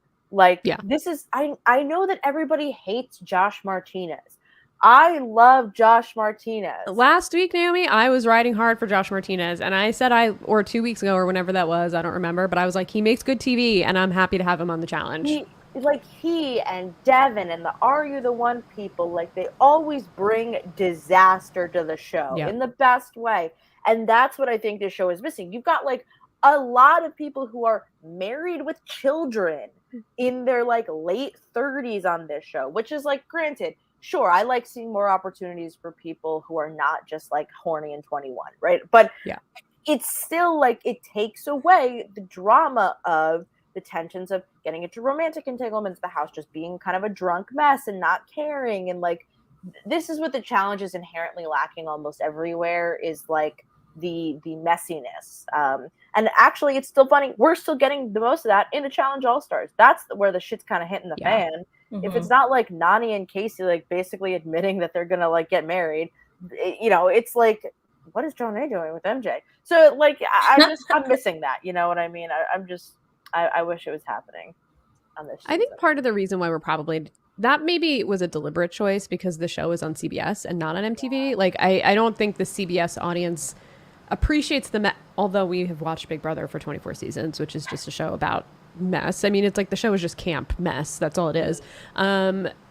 I think the Survivor fans, I think the Amazing Race fans, if we eventually get like tough as nails people on this show, like they're not here to watch like drunk hookups. I think they want to see like some form of athleticism and some exciting like challengey type of things, or at least that's what CBS thinks we want to see, because the majority of these episodes of these shows that we watch are completely challenged, and then we get like 5 minutes of strategy and conversation. But yeah, I don't know. I feel like I'm being a little more down on this season so far, this episode. I think it's just that I'm down on the people, and I'm down on like hearing some of the stuff from like Leo's perspective that happened while on the show. Cause like, that's what I don't like about the regular challenge, is that it feels rigged. And I felt like this maybe was like a more pure form. And it sounds like that's definitely not the case. Why would they tell him that he could like basically run his business from the challenge? Because so to me, like when I was hearing that, I'm thinking, again, this is people not knowing what they're getting themselves into. Because if you've watched any other challenge, when has anybody been able to have any more contact with home than normal? Unless it's like Zach and Jenna breaking up live on the challenge because Zach called her a different name. You know what I mean? Like Jenna got an extra phone call or two in that situation because that was good fucking drama for us. Otherwise, like, I can't believe she's having 2 kids with that man. Ugh. Yeah. Love yourself, Jenna. Oh, not a second child. Oh, no. Yeah, it's going to be a girl. And it's a girl. Good luck to her. Someone else is having a girl that I'm like, I hope this makes... Oh, never mind. That's in like real life. But I hope... regardless, it's still kind of like same thing where it's like, I hope this makes you maybe appreciate some things more than you have in all the years of your life before this. But the man is posting still to this day with MAGA hats on, holding his kid. Like, it's not... he is who he is. Yeah. So I guess like it's a twofold type of thing for me. One, you have this is season 38 that they just finished filming. So you have 37 prior seasons of the challenge of people that you could like reach out to being like, hey, I'm in your DMs because I was reached out to about CBS as a challenge. And I'm wondering like, these are things I need to do. Is it realistic that I'm going to be able to do them? Give me this from a non-production point of view. Mm-hmm. Second, why is CBS or Viacom, whoever, so adamant about then casting, and I'm not like saying they shouldn't have cast Leo by saying this, but like casting someone who is like, no, every day I need to be on a computer checking this because I run 4 bars at home or whatever. Like, this is what I need. Like, you have 40-something seasons of Survivor to cast from. You have 20-something seasons of Big Brother to cast from. However many fucking seasons of Amazing Race. Like, why are you so adamant on then getting the people who are like, no, I need to be able to do A, B, and C. And so instead of saying yes to them, you can do this, and then not allowing them to, find someone else who doesn't need to do those things. Like, that's where I'm kind of confused, because then you have created a situation for a Leo or anybody else who gets fucked over in this type of manner to afterwards be putting you out there in this light of like, they told me A, B, and C, and I didn't get any of these. Like, why cast this person then if this is going to be a contentious issue? And then also in the same light, like, why not kind of like check in with people who have done this before? You have access to that type of thing as well. So like, I'm not blaming Leo by any means, but I know if it was me, I might try to slide in someone's DMs and be like, hey, couple questions for you. So I'm just like very confused by all of it. Like, why is this happening this way? Yeah, part of me feels like maybe they were told. I know they cast a wide net for casting, because we had heard that Derek Levasseur was reached out to, and during the casting rumors he said no. We heard, I think, that Cody Calafiore was, asked. It was like a lot of people that we didn't want to see. Nicole Franzel was asked. I know Janelle mentioned that she was asked. So it seems like they did cast a pretty wide net, and a lot of people said no. And I think part of the problem, well, I mean, I don't know. It just feels like a lot of the CBS reality people who are not already on the challenge proper probably just don't want to do reality TV for the rest of their lives. So it's like, it was probably a little harder to get some of these people who have more established careers and more established lives at home, and some of them have kids now, like, to get on this show and then represent the shows like in an evenly weighted way, because we only saw 3 people from The Amazing Race. Like, they had to have cast a wide net to bring people in, and maybe people just weren't interested. I also feel like The Amazing Race is an interesting one because it's like, that's the show that you probably get the least amount of like publicity from and then become an influencer from after the fact. So I don't know anybody that's famous from The Amazing Race other than like Will. James and Will, is that James and Will? James was on the show. See, I don't even know his fucking name, and he was on the show. I don't know. That's just kind of like my thought. And I think maybe they were like, no, I get your hesitation. This is going to be different. It's on CBS. Like, it's going to be more like chill. We're not, because it sounds like they were also told they weren't going to do hall brawls. And that was a stipulation from Leo that he wouldn't have to go into a hall brawl. And it also sounds like he had to be rushed out for an emergency treatment, and that's why he didn't come back to say goodbye. And they made it seem like Leo needs to take a minute. He's not going to come say goodbye. It's like, that's kind of fucked up, and that paints him in a shitty light. Like, I think he's just getting a really shit end of the edit here, and I think he's just like, fuck it, I'm going to just speak out on it because this doesn't represent me in a way that I thought I was going to be represented. I also have to say that, to me, I think that the challenge is both like underselling the actual physical effect it has on its contestants, right? And is overselling how cool it is. So it's like, it's more dangerous than it seems, but rather than leaning into the like, oh, Leo just got hurt, they're like, he's kind of being a little bitch right now. Yeah. And it's just like, it's not working in the challenge. Like, so much of the challenge is really based on like the physical exertion that these people like put themselves through. And I feel like we're really kind of underselling it in a lot of instances. And I also agree with what you were saying of like, I just feel like there's not that many like people to pull from in the CBS universe that would do something like this, except for like a lot of B-tier Love Island people. Now, don't get me wrong, I like Justine, but you know, I remember that couple that was on The Amazing Race this season, where they like, it was like Caro and something, and they literally just like fought the whole time and then didn't come back because they broke up. You know, like, it's like, we got a lot of snooze fests going on here, and like, we're pretty lucky that this cast is actually like halfway decent, but it's just not the challenge. Yeah. I just feel like there's gotta be, like, why not Jay? Why not Michelle? People who are on MTV's The Challenge. I guess they didn't want to cross that boundary yet, because it does seem like they're going to do that for the challenge.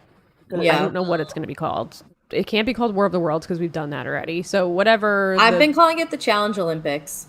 Yeah. Okay. Challenge Olympics. I like that. You know what my favorite thing is I don't know if you guys have realized this yet or noted this, but when they talk about it, every time TJ does, it cuts to them, because TJ's clearly not saying it in the moment. Yes. Yeah. I hate the Frankenbites on this show are so obvious when TJ's doing a voiceover. So it's like, there's got to be a way that you can do this better. On the main challenge, it's so bad. Here, it's so bad. It's just like, clearly TJ's not saying these words. Like, why are we making it seem like he is? I don't know. That drives me crazy. But it seems like in general, a lot of the cast had issues with production. Tyson is corroborating a lot of what Leo was saying, or liking tweets, or saying basically like, yeah, we did sign up to like say we were going to have a limited version, if not like a regular, you know, not no hall brawl. More of like an all-stars thing. Yeah. But my question is, why was Sarah then in the house being like, what if it's a hall brawl? Like, so did they only tell some people they wouldn't have a hall brawl and others they didn't? Because we definitely got a clip of her this episode saying like, what if it's a hall brawl? Which then it was. I don't know. I guess like, I just have a hard time believing that you can't, from all the seasons available of shows, like, yeah, I guess they tried to keep an even weight of 3 of the 4 shows, but then how can you not, if someone like Leo needs to be in contact with his business every few days and you tell him yes, and then you don't, like, why do that? Just like, why either tell him yes and then let him make the decision of, okay, I'll still come on or not, Or why cast him then? Like, sorry, we can't give you this because then we have to provide this for everybody else, and we don't want to do that. That eliminates part of the like bunker mentality of like you're forced to be socializing only with these people and all this, and you won't be having the conversations that we need to film and all this stuff. Like, I don't know, just why say yes then? But yeah, that's a like in finding this stuff out, that's where my frustration goes, I guess, because I also think that for a lot of people who've already been on reality TV, the right paycheck gets them back there. You know, like maybe you have to throw an extra 10G at someone that you really want, but like then you don't have to worry about this person who's trying to like run pivot tables on Excel when they're supposed to be I don't know if it's that. I think he just was promised that he would get like contact with the people that work at his this managers. Isn't like frustration with Leo as much as it is like the casting of it all. Don't tell him yes if that's not going to be actually what happens. It does seem like Tyson has had a lot of issues with production. Like, I think a lot of the people that have been on this show, this version of the show, are not planning on coming back. It sounds like Shannon also said she wouldn't come back. Tyson, I think from like the jump, has been kind of saying that he didn't have a great situation with production or a great experience. So I don't know. I think the challenge proper is very dependent on these people who make this their career, like a Cara Maria or a Johnny Bananas or whoever, a CT, who make this like their platform and have been doing it for so long, where they're bringing these new people from totally outside experiences that probably had a much better situation with their production teams, because you don't really hear much about like people coming out and complaining about Survivor production. You don't really hear a lot, shockingly, about people complaining about Big Brother production, other than Devon, who just released a video talking about how, you know, production was not great on Big Brother. But like, you don't really hear it that much. And I think that because these are more like, it's going to be embarrassing when I say these words, but are more prestige reality shows, aside from like, I'm saying it's embarrassing because Big Brother in no way is prestige, but Survivor is, The Amazing Race is, like, they have like higher reputations to uphold. So I think the people that are coming from those shows probably expect that similar like prestige attitude, and the challenge is just not that. And it just feels like they just didn't get treated the way that they would have, or maybe their experience was just very different than experiences they've had on other reality TV. So I just don't think like, I think it's unrealistic to assume that you can treat these people who are career reality TV people, or like have been on these other prestige shows, in the same way that you treat like a D or a Kyle or a Bear or whoever. Well, I also think that there's just something about the mentality of like, I'm not going to make my money on reality TV. Totally. Right? Like all these other people who are on the challenge frequently, people like Cara Maria went on Fresh Meat to like be on the challenge, right? They they wanted to be there frequently. And I think that people like who play Survivor 3 times, sure, they like are making a living partially off of reality TV, but they also have their family and their loved ones, and they are like living in a space where they are not a full-time reality TV star. Whereas people who are on the challenge, and honestly, this is why I think you see a lot of Big Brother people pivot to it, is like, it's a good way when you don't have a lot of skills in your life to make a living. And there is a very small percentage, I think, of people on this show who I think could translate to a full-time challenger.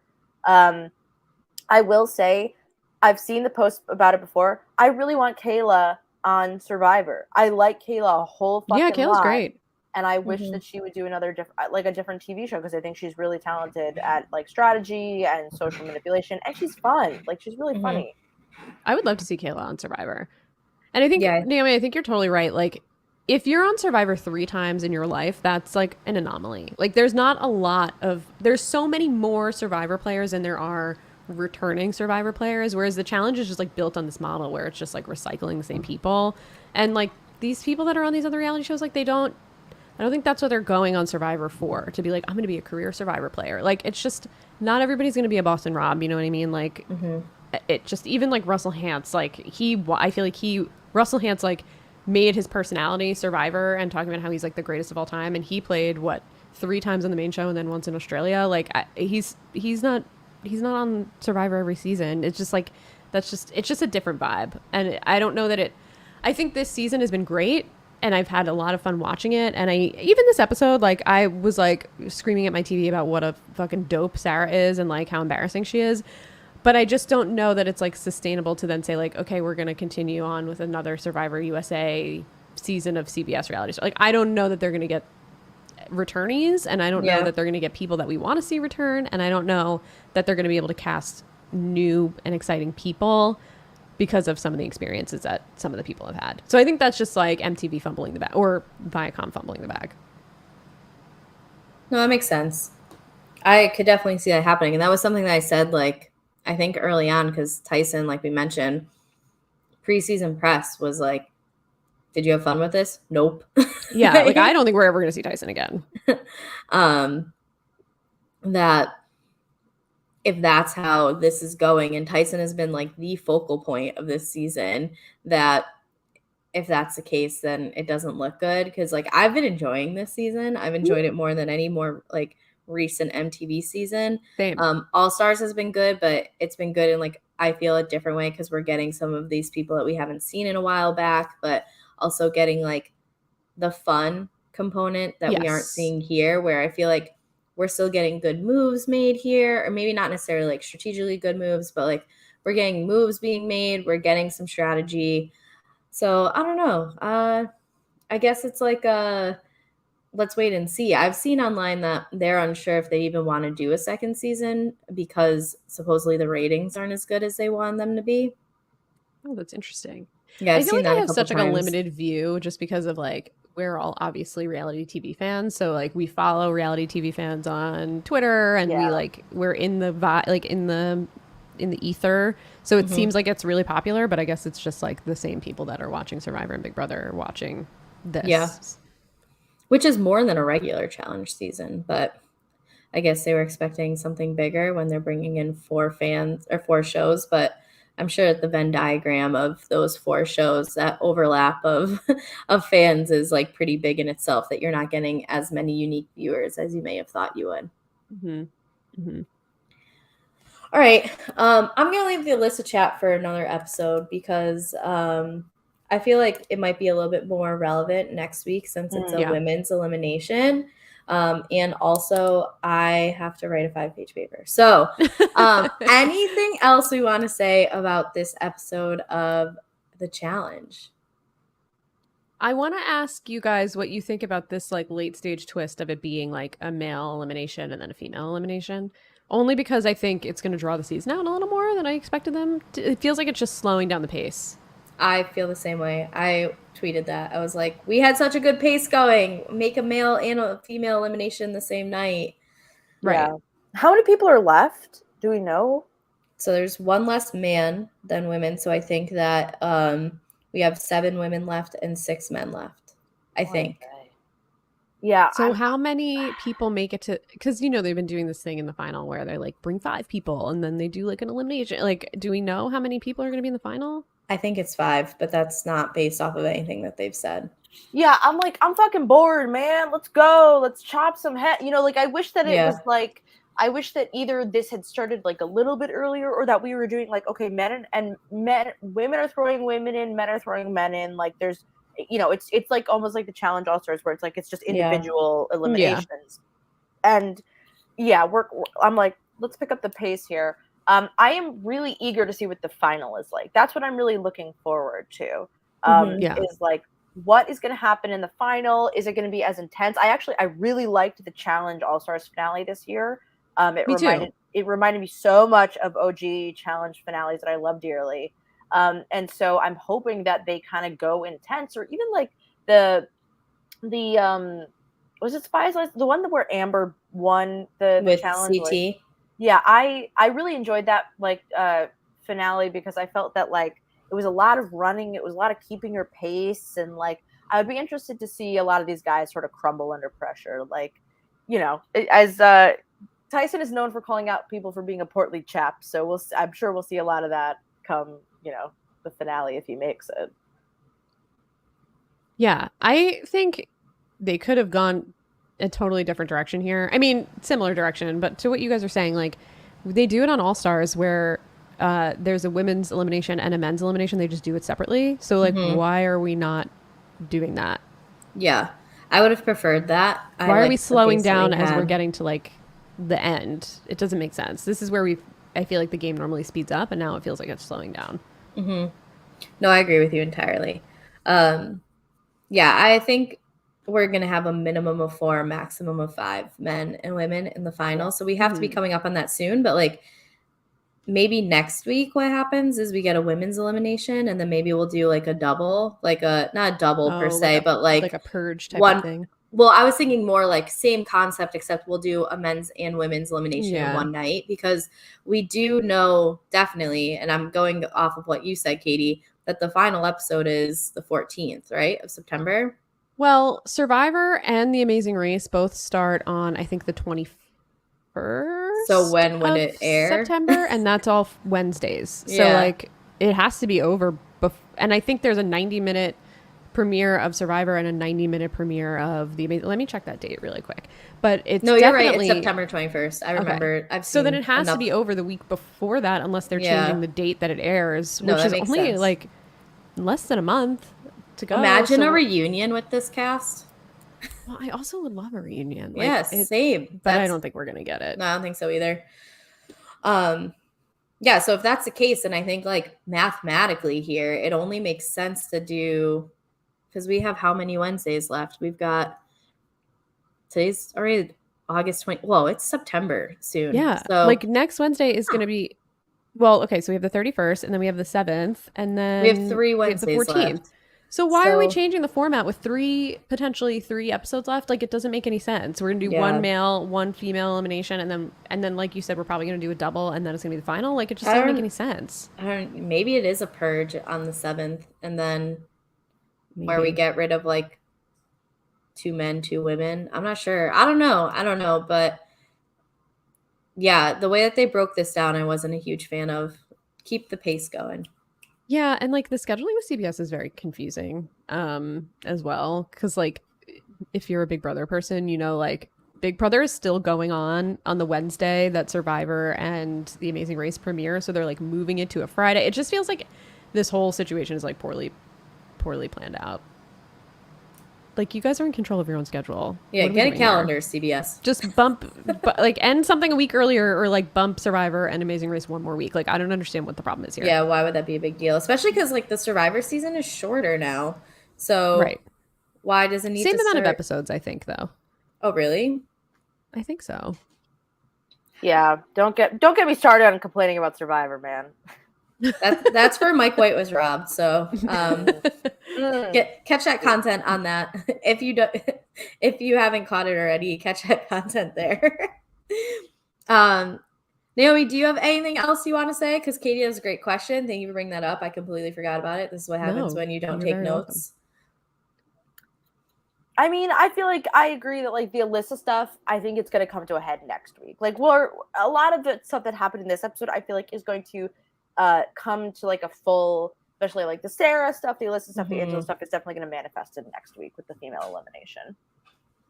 Yeah, and I'm also kind of excited about that because, I am, for the point that you brought up earlier, Naomi, is that like it's really the women who feel like they're bringing it a bit more strategically this season than the men. And so we're going to see like how these deals that Angela is trying to make come, and like I feel a huge thing is going to be who wins next week's women's daily, because that's going to, like, let's say a Justine or a Cash wins, like, who's going in? Like, who are they throwing into the mix? And then I'd be interested to see that. Like, I feel like we kind of know if like Alyssa or Angela wins what might happen, but also I think it's dependent on who loses too. Like, there's a lot of situations that could play out next week. I just hope I have a feeling based on the storyboard of this season so far that this week was Ben's win and next week is going to be Sarah's win. I just have a feeling. Boo. Yeah. I have a feeling with some of the editing and the storytelling of this season that's the way that we're headed. I hope not. I would love for her to like make it to the end, but then can't be in the final because she doesn't have the money. With any of these twists that they put in, like the Red Skulls and stuff? Like, has anybody ever not made the final because of one of these like gating factors? No. I feel like I can't remember, but I do think that people have basically like, I think it's almost like they've gone into elimination to try to get the Red Skull and gone home, but I don't think it's ever manifested in this way because they don't cut it off early enough. Yeah. Like they give everybody the opportunity to earn the money. They give too much opportunity to game it. Like, end it now and say, if you don't have the money, like, you're out. Yeah. And purge those people, and then we have a final. Yeah. And done. I agree with you. All right. Well, then let's wrap this up. Naomi, I know we've talked about it a couple times, but tell people what you're doing online these days. Oh my God, what am I not doing online? I'm hopefully. I mean, I shouldn't say hopefully because sex work is work, but like, do you have an OnlyFans? Maybe you're not doing that online. I don't have an OnlyFans. Okay, she's not doing that. If my fans sound off in the comments, I'll not think about it. No, so as Kari been so nice to mention, I did get the opportunity to interview literally Mike White for my podcast called Mike White Was Robbed. And I put out some great episodes. Alex Brizard of The Circle was on it. I've been talking to just so many people about Survivor, and it's been a great time. I will highly recommend going back and listening to other episodes, but also just listen to me talk to Mike White. And if you like it, please, 5-star review and everything. So here's what's going on. Top Chef is like doing a global season, which is really cool. Like global all-stars. They did it before the challenge. Suck it. And so myself, Gia, and Nicole. Okay, Leo. Myself, Gia, and Nicole will be back to talk about that when it comes out. You can also check me out. I don't fucking know. I talked about Project Runway. We talked about Top Chef. Like, I've just been like so bad at podcasting. But here's the big Star thing. Wars is coming. Star Wars is coming. I'm me and Katie talking about Star Wars again. Can you believe it? But most importantly, Survivor New York has a new season coming out. That's a fan-made Survivor game that I run with my friend Chris.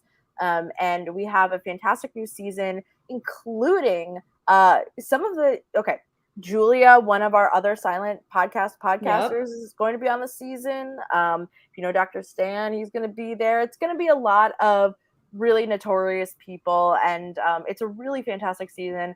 So I hope you will start tuning in. You can join a viewer group on Facebook. You can look us up on Instagram. We're everywhere. Just DM me. I'll give you all the deets.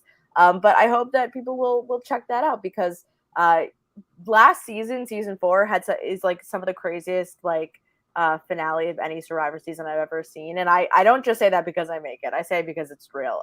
So please tune in and let me know what you think about it. DM me. My DMs are always open, literally.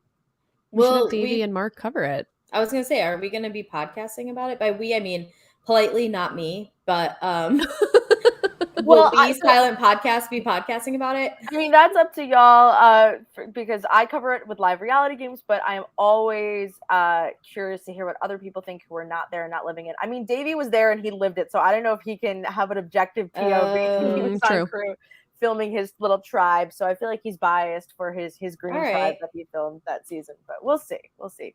And I can't plug enough the Survivor Philly coverage. I love Davey and I love Mark, and I love watching Isaiah play Survivor and trying his best. So everyone should watch Survivor Philly. I'm going to binge it. I don't want to make any blanket promises that I can't keep. Katie, what are you doing online? It is so hard for me to watch YouTube videos. Like, I am not, and Katie and I have talked about this, like, if you send me a video. Yeah, I'm not going to watch a video. Don't send it to me because I'm not going to watch it. If I can tell from the thumbnail that it's funny, I'll give you a ha ha ha ha. Otherwise, I leave you on red. Same. And I'm sorry. I apologize in advance to anyone who I will be continuing to leave on red if you send me a video. The chances are I'm not watching it. Wow. So I apologize. No matter who you are in my life. I'll never send you guys TikToks ever. Yeah, I probably won't watch them, Naomi. I'm sorry. I have to admit it to you. I probably won't. TikToks, I'm more likely to watch, but if it's an Instagram reel, absolutely not. Yeah, no, I'm not. Yeah. Or a Facebook video. Like, my boyfriend will watch Facebook videos, and what he's even is a Facebook laughing. video? I haven't been on Facebook in years. It's basically like their version of a TikTok, but it's just. I'm like, Lavelle, I saw this like 5 months ago. Like, this is, I always make fun of him. Like, catch up with the times, my guy, because this is not new content. Like even if you want to progress to Instagram Reels next, and then we'll get you to TikTok. But I'm not good at that stuff. I just like, to me, to sit and watch a YouTube video, I've never been like one to be able to do that. My students used to just like after school come to my room and like just sit there and watch YouTube. I'm like, how? The kids love YouTube. It's wild. How? But Naomi, remind me what comes out, and I'll try my best to. I got you. I do want to watch Isaiah's. Valencia, stop me in the comments. Valencia, check it out. Tell me what you think. Tell me if you're a stan. I do want to watch Isaiah just be chaotic. I assume he's being chaotic, so I think I'm gonna binge, and I'll watch Survivor New York. I was an alternate. You were? For this, I was. Doors always open. Doors always open. I was. Wait a second. I know the person who runs this. Naomi, why was Katie only an alternate? No, get my girl on TV. To spill it all, I was invited on, and I could not make it the weekend because of the baby shower in Matt's family. Baby shower? Baby showers are the dumbest fucking shit in the world. I know, but it was like it would have caused a thing if I didn't go. Like you know, so it's okay. Families are dumb. If it was my family, I would have skipped it. No shade, but like you know, it's your partner's family. I would be like, I'm filming an online reality or a live reality game that weekend, so I can't. So you know, it's a thing. But first like baby in the family, you know, yeah, I had to be there. So babies, baby showers, families, these are all things I don't like. I know. I'm the worst. I'm the worst human being. I'm like, oh, this brings you joy? Fuck that shit. I was at a wedding recently and kind of like whispering to my boyfriend, be like, this shit's boring. Like, so I hate weddings. I tell my friends to not invite me. I have fun at weddings if there's a fun DJ. But if you have a DJ or wedding that's like playing remixes of songs or not playing a whole version of a song, that I'm like, that is the thing that drives me crazy. Well, give me the whole fucking song. Oh give me the whole song. If I'm listening to Cher Believe, don't change it to something else. Give me the whole song, okay? Usually because the third verse, especially in like rap and hip hop, is the best verse. Like when you have multiple people on a song, like they usually give like the last verse to the person like who's the star of it. It's usually the best one. And then I agree with you. They always switch the song at the peak. You're right. And I'm just like, as soon as I'm like, yeah. And then it's like, they just went, no, bin your DJs. If you have a wedding and you have a DJ that only plays a portion of a song and then like mix it. I'm not here for you to like mix a song. Like just play the hits that we want to hear at a wedding. Okay. That's it. I shouldn't say I hate weddings, but I've been a bridesmaid once and I never need to be a bridesmaid again. Yeah, no, I'm good on that, but I'll attend your wedding and eat food. And drinks. I'm still like not huge on weddings. Like I have a group of friends from high school that none of them invited me to their wedding, and I'm so appreciative of that. Like when I see them, I'm not home often, but like we'll hang out like once a year and it's fine. And like I would understand if I got an invitation to their wedding, but not getting an invitation, completely okay with. Like, thank you for saving me, especially because I live like away from all of them, that like it's a flight home. It's like getting dressed up. Am I trying to get Lavelle there? Am I not trying to get Lavelle there? And then like, it's just a whole mess. I don't care. Like, I'd rather just sit at home and play with my dog. Like, happy wedding though. I hope it works out. So there's that. Katie, when you're not at baby showers and you're on the internet, what are you doing? I'm like literally never at baby showers, thank God. Other than that one. I think that's the last one I was at.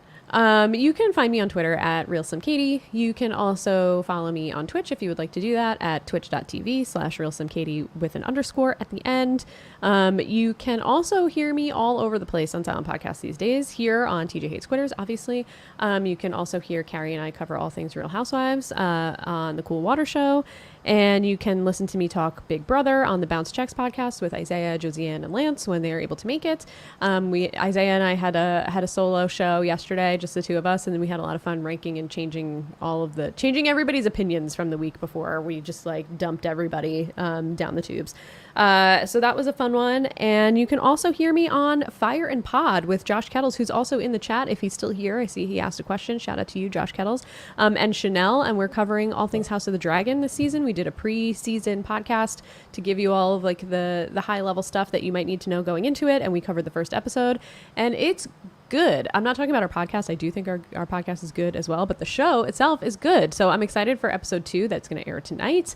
We'll see if the season keeps up with the first episode's momentum. I'm excited. So, and Andor is coming back with Star Wars. So Naomi, we're going to get on that. We're going to do our nerd shit. So I'm excited about it. Plenty of stuff coming up. So much. Carrying silent podcasts on your back. No wonder you didn't have time for Survivor New York. You were probably at the podcast all weekend. That was my pre-podcast life. And for me, I mean, Katie covered it, but I'm KGD26. Follow me on the things. I don't know, say hello. But otherwise, I'm podcasting about the challenge in Real Housewives right now. Keeping a low-key podcast schedule because the other shows that I watch just aren't on. So that's it. All right. If you watch us on YouTube, if you're a YouTuber, if you like to go tubing, that's what my best friend calls it. She's like, sometimes I just like to go tubing. I'm like, what do you mean? Like snow tubing? Like in a lazy river tubing? And she's like, no, YouTubing. I'm like, you're an idiot. She calls it when she just like lets it follow its own fucking algorithm. She calls that going tubing. But if you like to go tubing like my best friend does, follow us at Silent Podcasts for both Twitch and YouTube. We're also on Twitter at silent_podcasts. You can also listen to us on Apple, Spotify, the other podcast apps. Rate, subscribe, follow, all the verbs. Leave us 5 stars. Say nice things. We were a 5-star episode today. We did a lot of good in-depth challenge talking. If you're a challenge fan, you didn't enjoy today's episode, you're not a challenge fan. So, yeah, say nice things about us. Help us grow. Otherwise, that is it. We'll be back Wednesday night with this week's episode's coverage. So we'll be back in just a few short days. But if you're looking for Real Housewives coverage, we'll be back tomorrow with that. So Katie and I will see you tomorrow, and then we will be back with TJ Hates Quitters. Naomi, as always, thank you for joining us. We love having you here. Love your takes. Love y'all. Thanks for having me. Love your takes. And everybody go listen to Naomi talk to Mike White. So still so cool. Like, I just fucking love that. But thanks for listening. We'll catch you next time. Until then, bye. Bye.